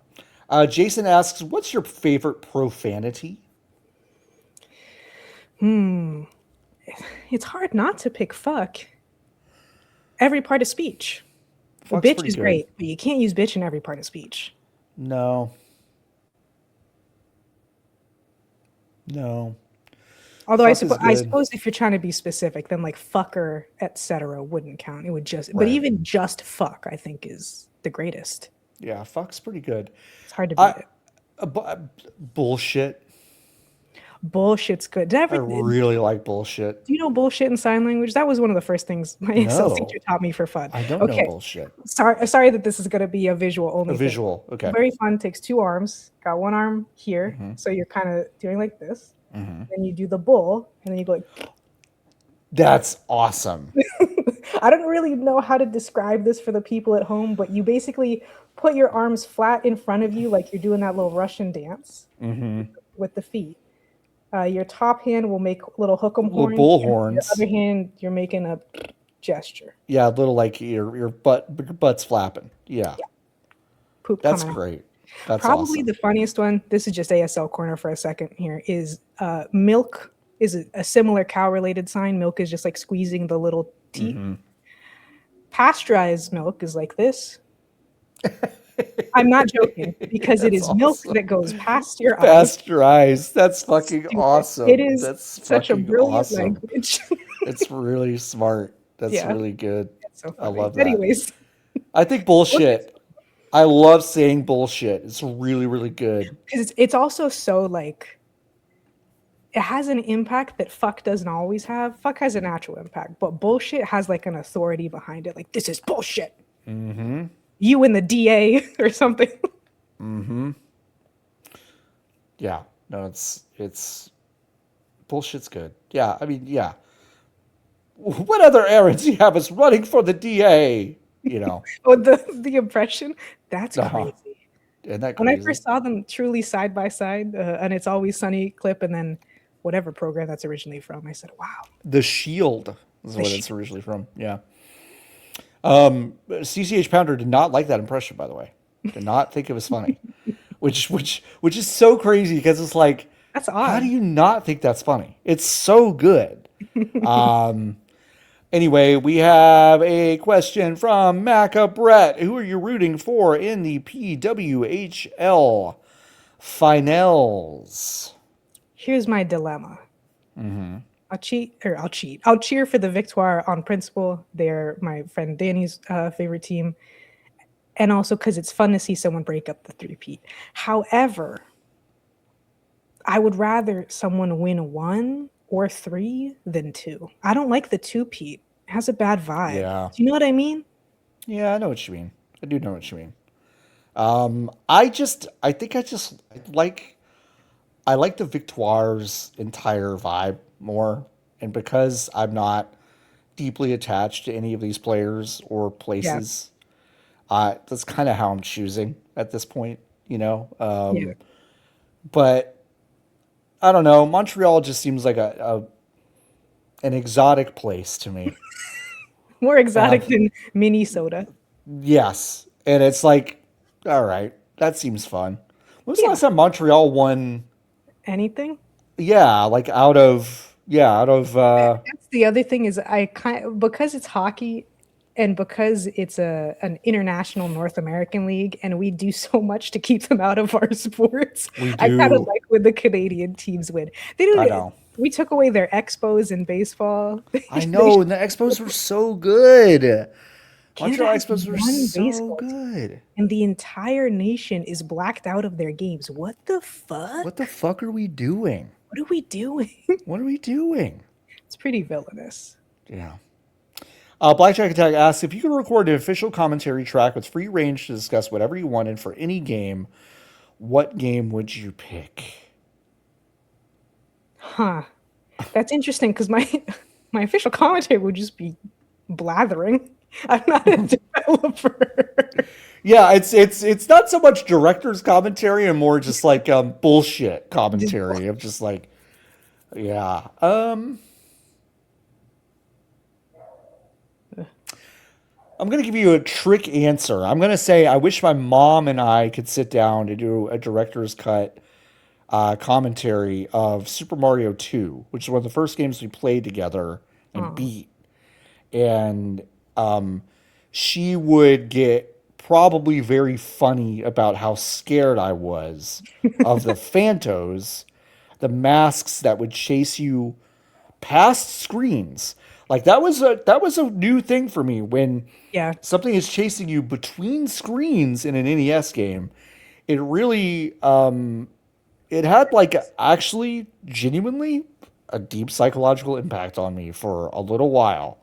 So she'd probably be fun to talk to about that, and I think that would be fun. I just had to give you a different answer than Shinmu because I feel like that's just And that would be a good game to have a commentary it track. would like it's That's just like like ultimate I, trap. I gotta just give you something else because otherwise I'm saying Shinmu to most of Once an these episode. things. Yeah. I think the funniest one I can think of is doing Amnesia: The Dark Descent. Oh my god, that would be funny. And for the first 45 minutes, my commentary track is dead silence, and then I just Yeah, it's just dead silence for 45 minutes, and I go, oh, oh. That'd be really, really, really funny. That'd be really funny. yeah. I think if I had to do, I don't know. I like Psychonauts, but I don't know what I would even start to say. So I'll probably do Amnesia. That'd be funny. Yeah, yeah, that would be funny. Let's see. Oh, I answered MHC's question. Did you want to answer what's the new game that's never coming out? The new game that's never coming out.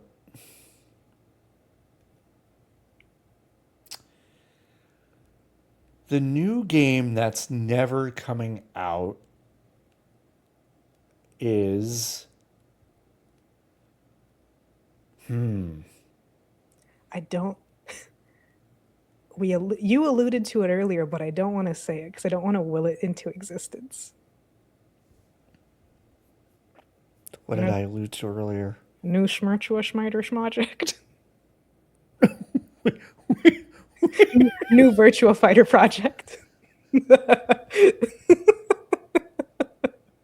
Was it not you? For some reason, like both Pig Latin and doing what you just did, like it doesn't register with me. It's so strange. I was like, Schmerchua Schmeider? What? What could it mean? What could it mean? Unfortunately, I do think that is actually it. I do think that's actually it. I think that's it. It wouldn't be new, but things aren't looking good for Blade. No. And we already said Beyond Good and Evil. No. That's not new either, but in many senses of the word.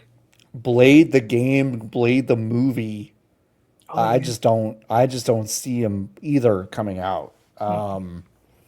So yeah, I think those are good choices. Jason asking, have you ever eaten exotic animal meat? And boy, we're gonna have to Exotic? really No. define exotic. I was gonna say the most exotic thing I've eaten is deer, and deer is not exotic. Most exotic I've probably ever eaten is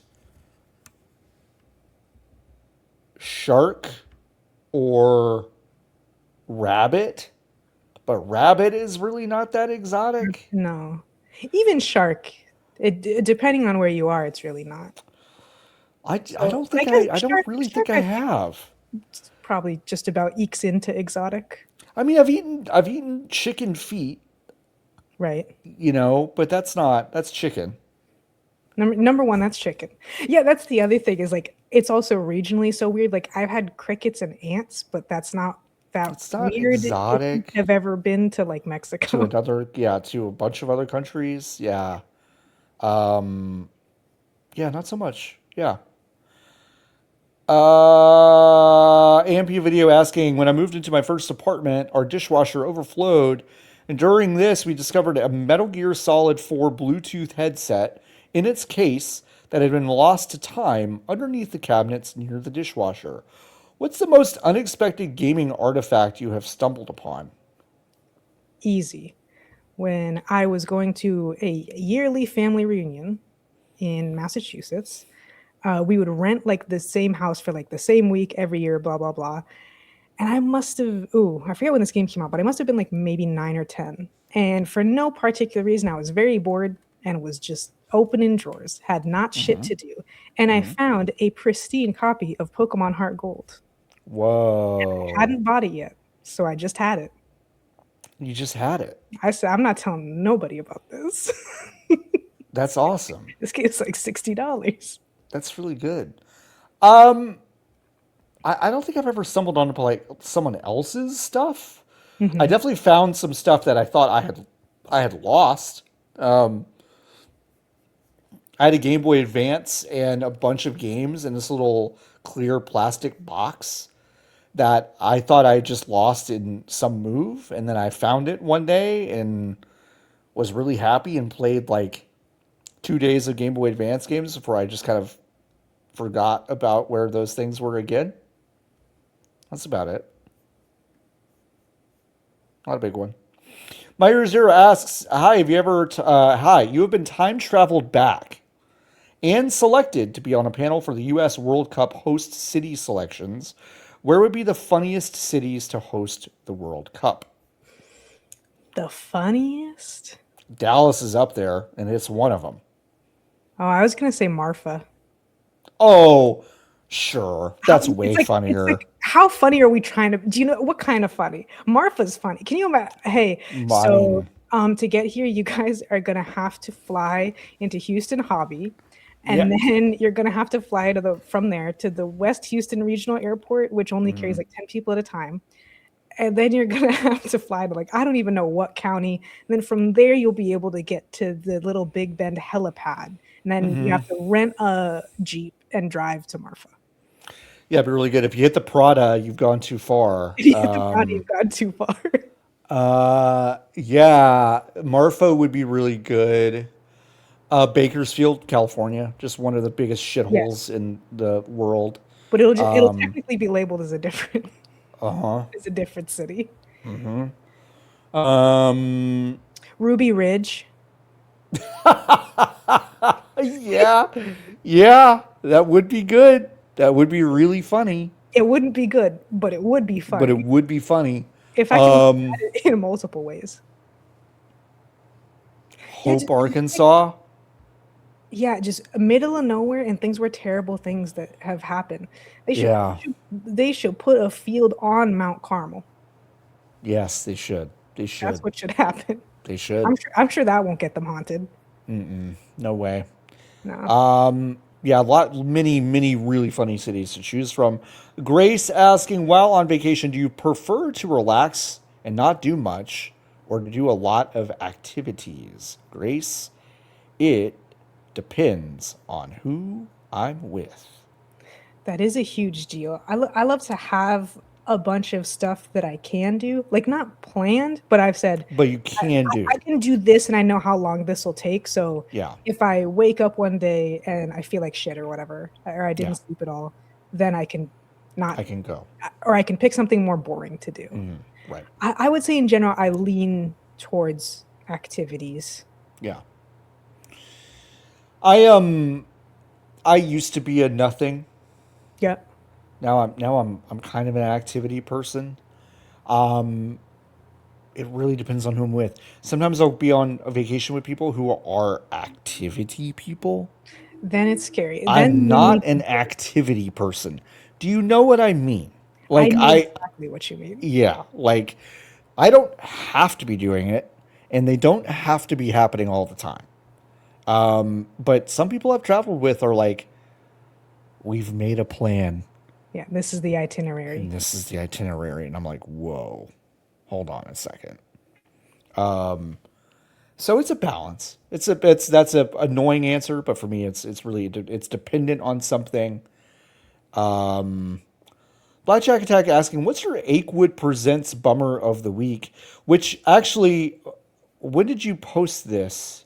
This was today. This is today. Blackjack, my Achewood Bummer of the Week is Achewood. My favorite webcomic of all time, Chris Onstad's Achewood, who I have met Chris Onstad multiple times. I am a big fan of his work. I think he is a good man overall, but he has fallen into an AI fucking pit hole, Oh, and geez. he has run all of his comics, it appears, through an AI upscaling filter, which has changed the font on some of his older strips and changed the words within them. Now, this I've not checked Ooh. on this in the past day, but last I checked, it was still up like that. So that's my Achewood bummer of the week is Achewood. My Achewood Presents Bummer of the Week is that I have jury duty next week. No way. Yeah. I've never had to do jury duty before. So fingers Yeah. crossed that I'm smiled upon once again and it gets canceled like 24 hours ahead of time. Again, folks, easiest thing to do. I hate cops.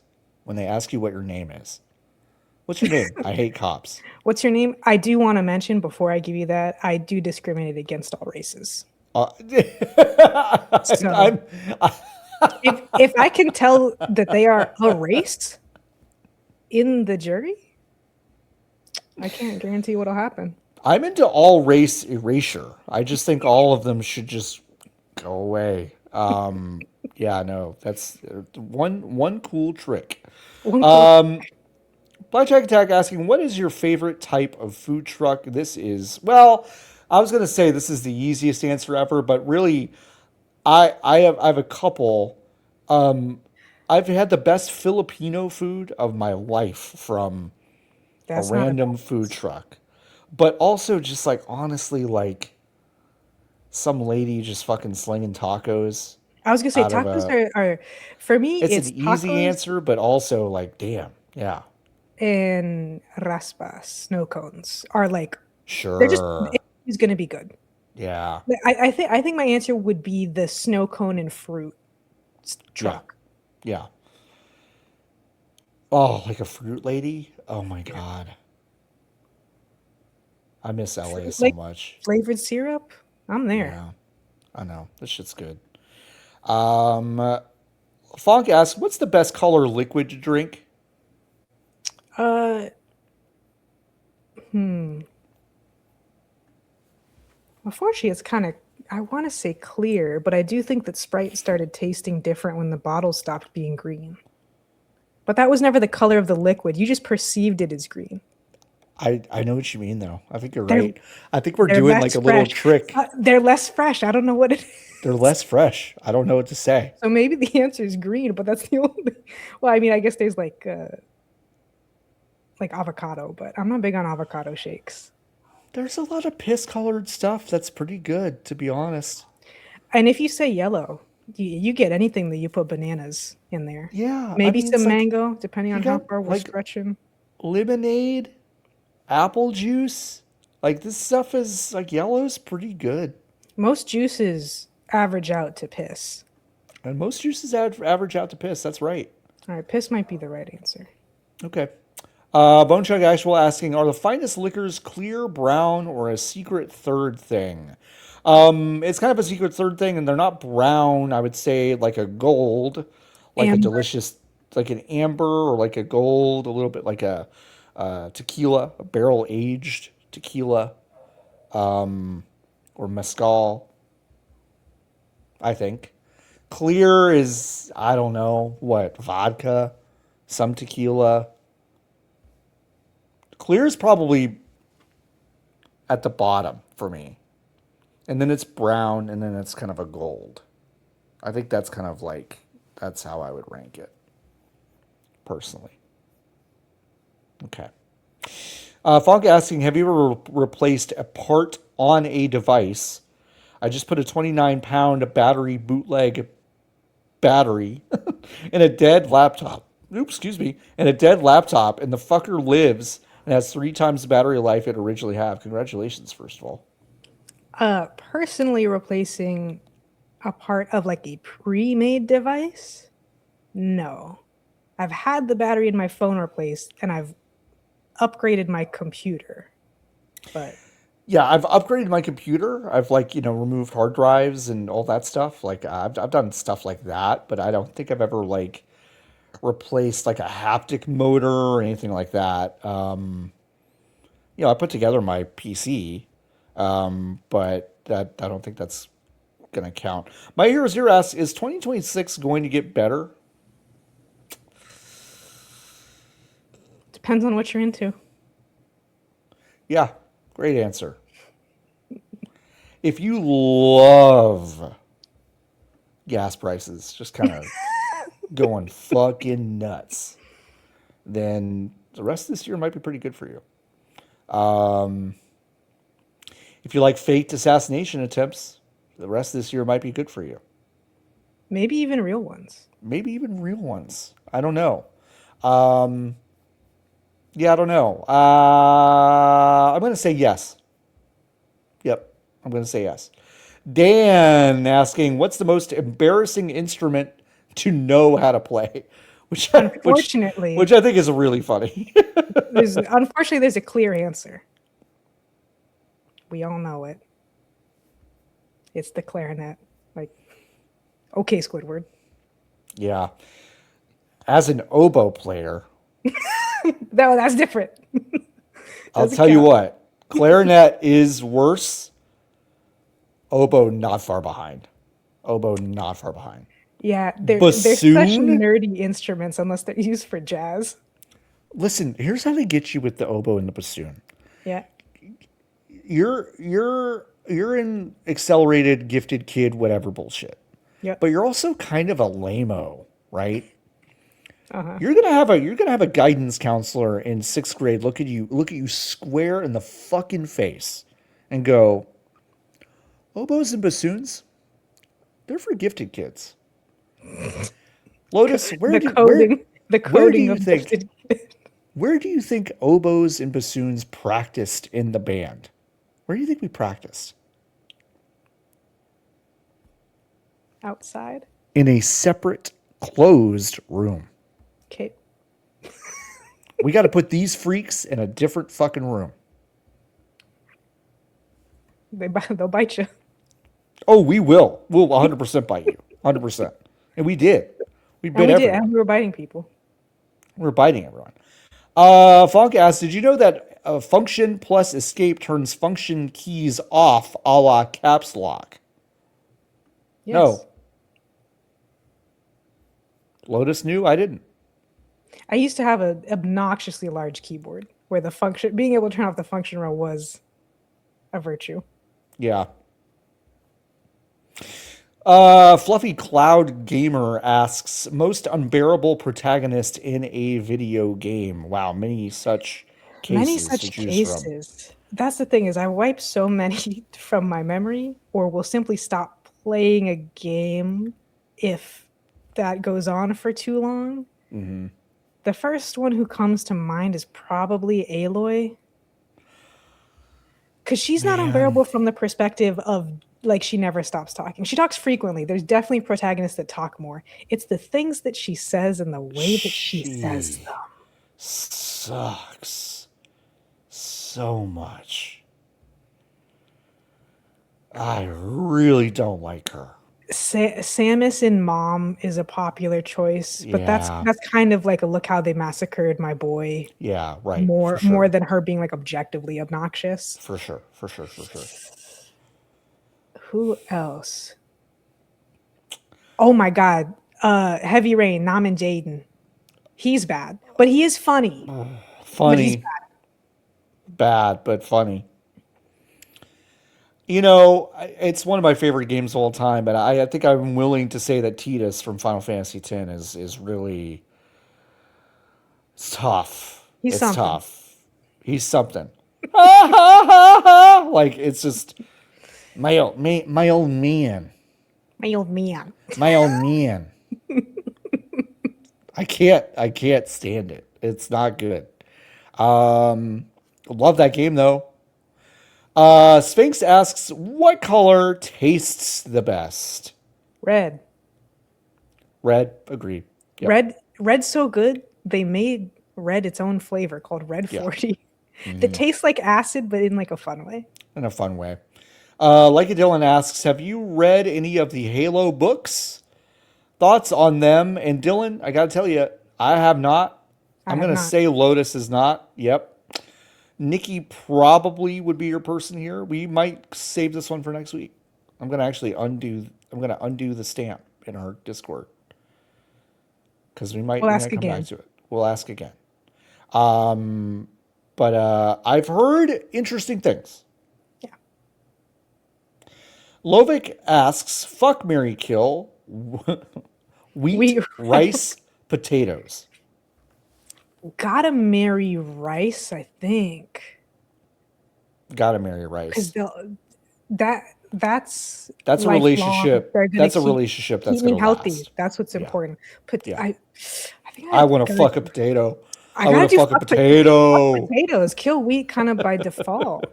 Yeah, yeah, Sorry, yeah. wheat. Sorry, wheat. Great. I'm glad we're on the same page. Jason asks, "What is the potato of video games? What does that mean?" Tetris. I'd fuck the hell out of Tetris. Yeah. Well, if that's what you meant, Jason. Yeah. I mean, But also, it's on everything and it can be anything. So to me, that's a very potato-like quality. yeah. And it's full of water, which you wouldn't expect. It's full of water. Um.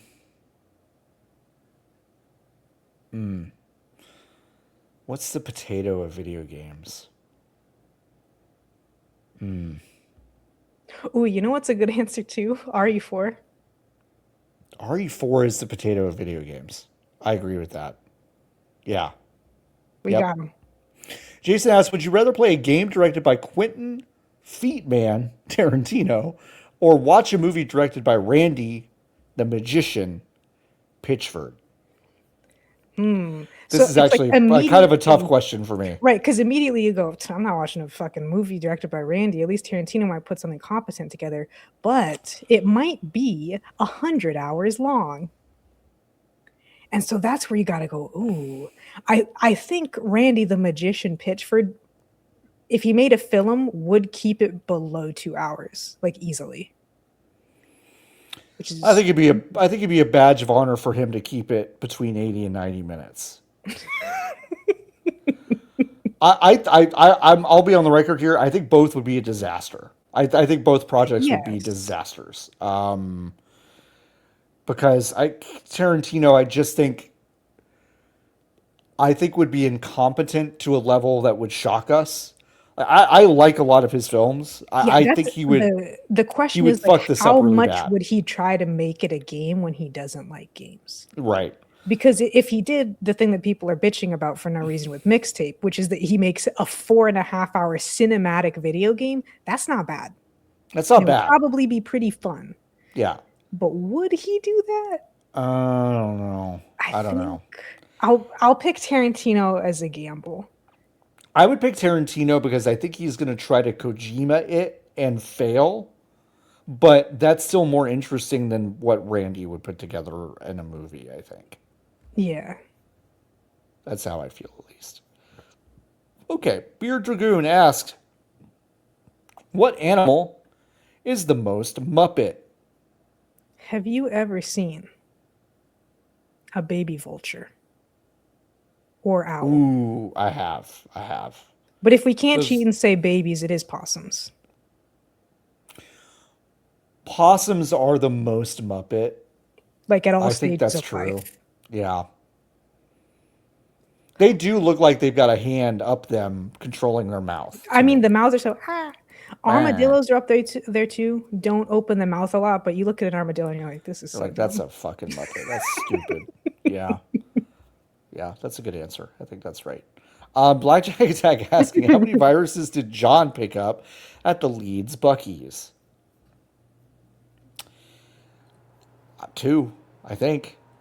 Whatever Okay. was in this sandwich and whatever I got in the store. I think that's 2. We're gonna find out though in short order. Chris asking, why am I expected to care about the Xbox boot up animation? Chris, I have great Man, news for you. no one here does.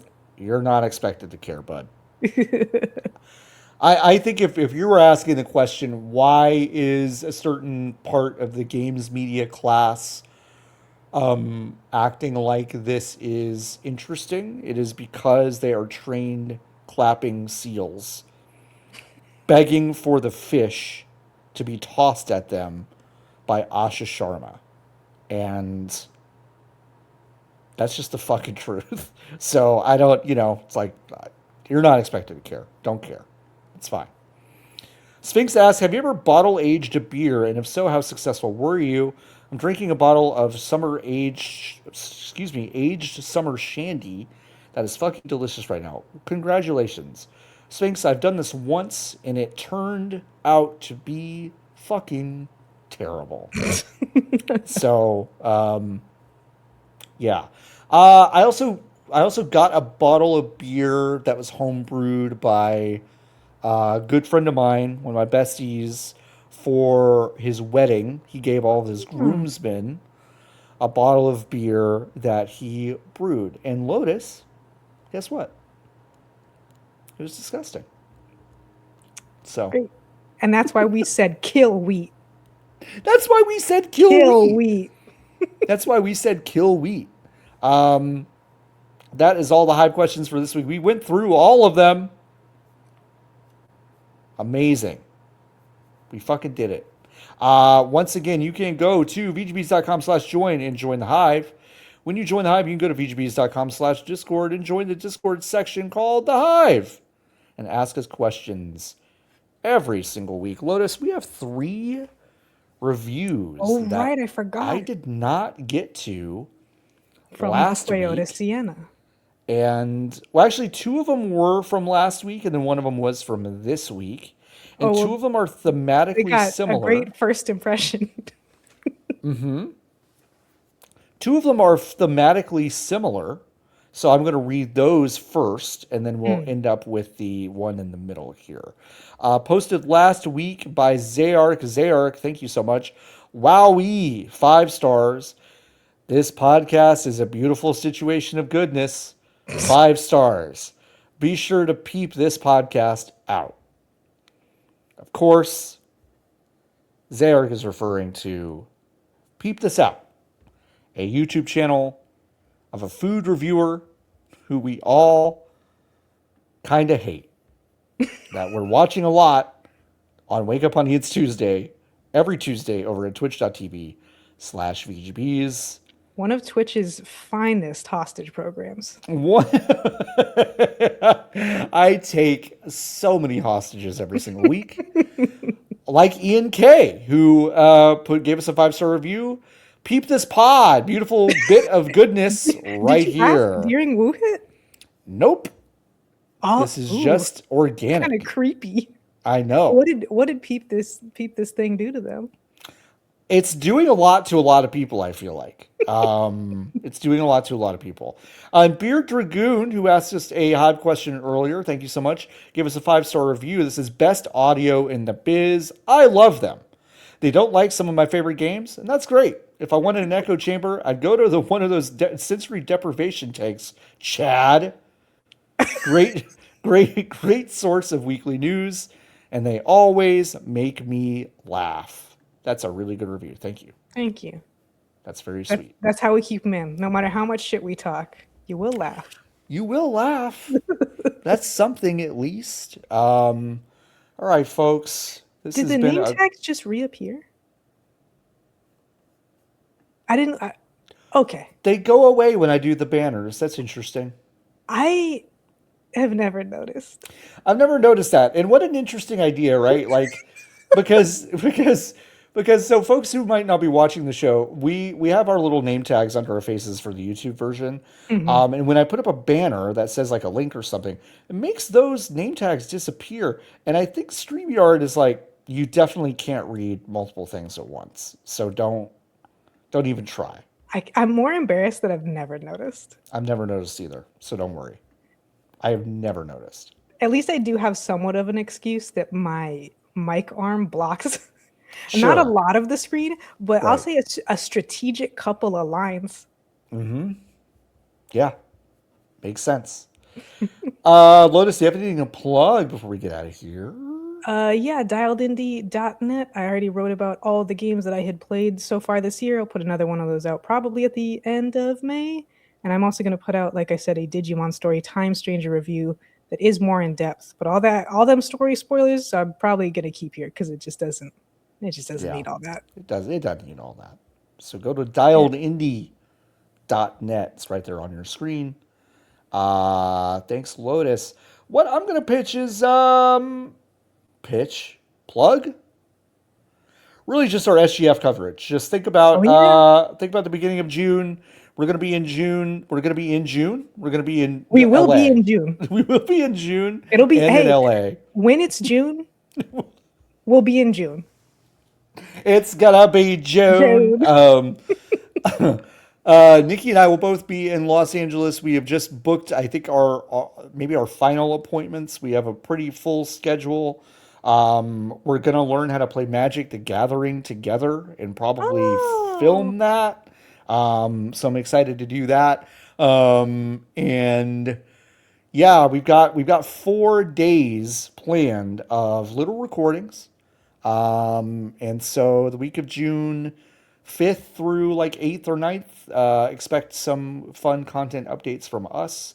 And we'll be celebrating the 2nd birthday of VGBs, which launched during SGF. So that'll be fun. Cannot wait for that. We still have a few weeks to get there and a few more episodes of the show. Next week, we are probably going to be experimenting with a new platform to see if we like it more than StreamYard. So hopefully that goes well. And if it doesn't, we may be recording an episode back here at StreamYard, but we'll see. Until next time, thanks for hanging out with us once again. This has been VGB's episode 102. Once again, you could go to vgbs.com/join and join the Hive. And until next time, keep on buzzing!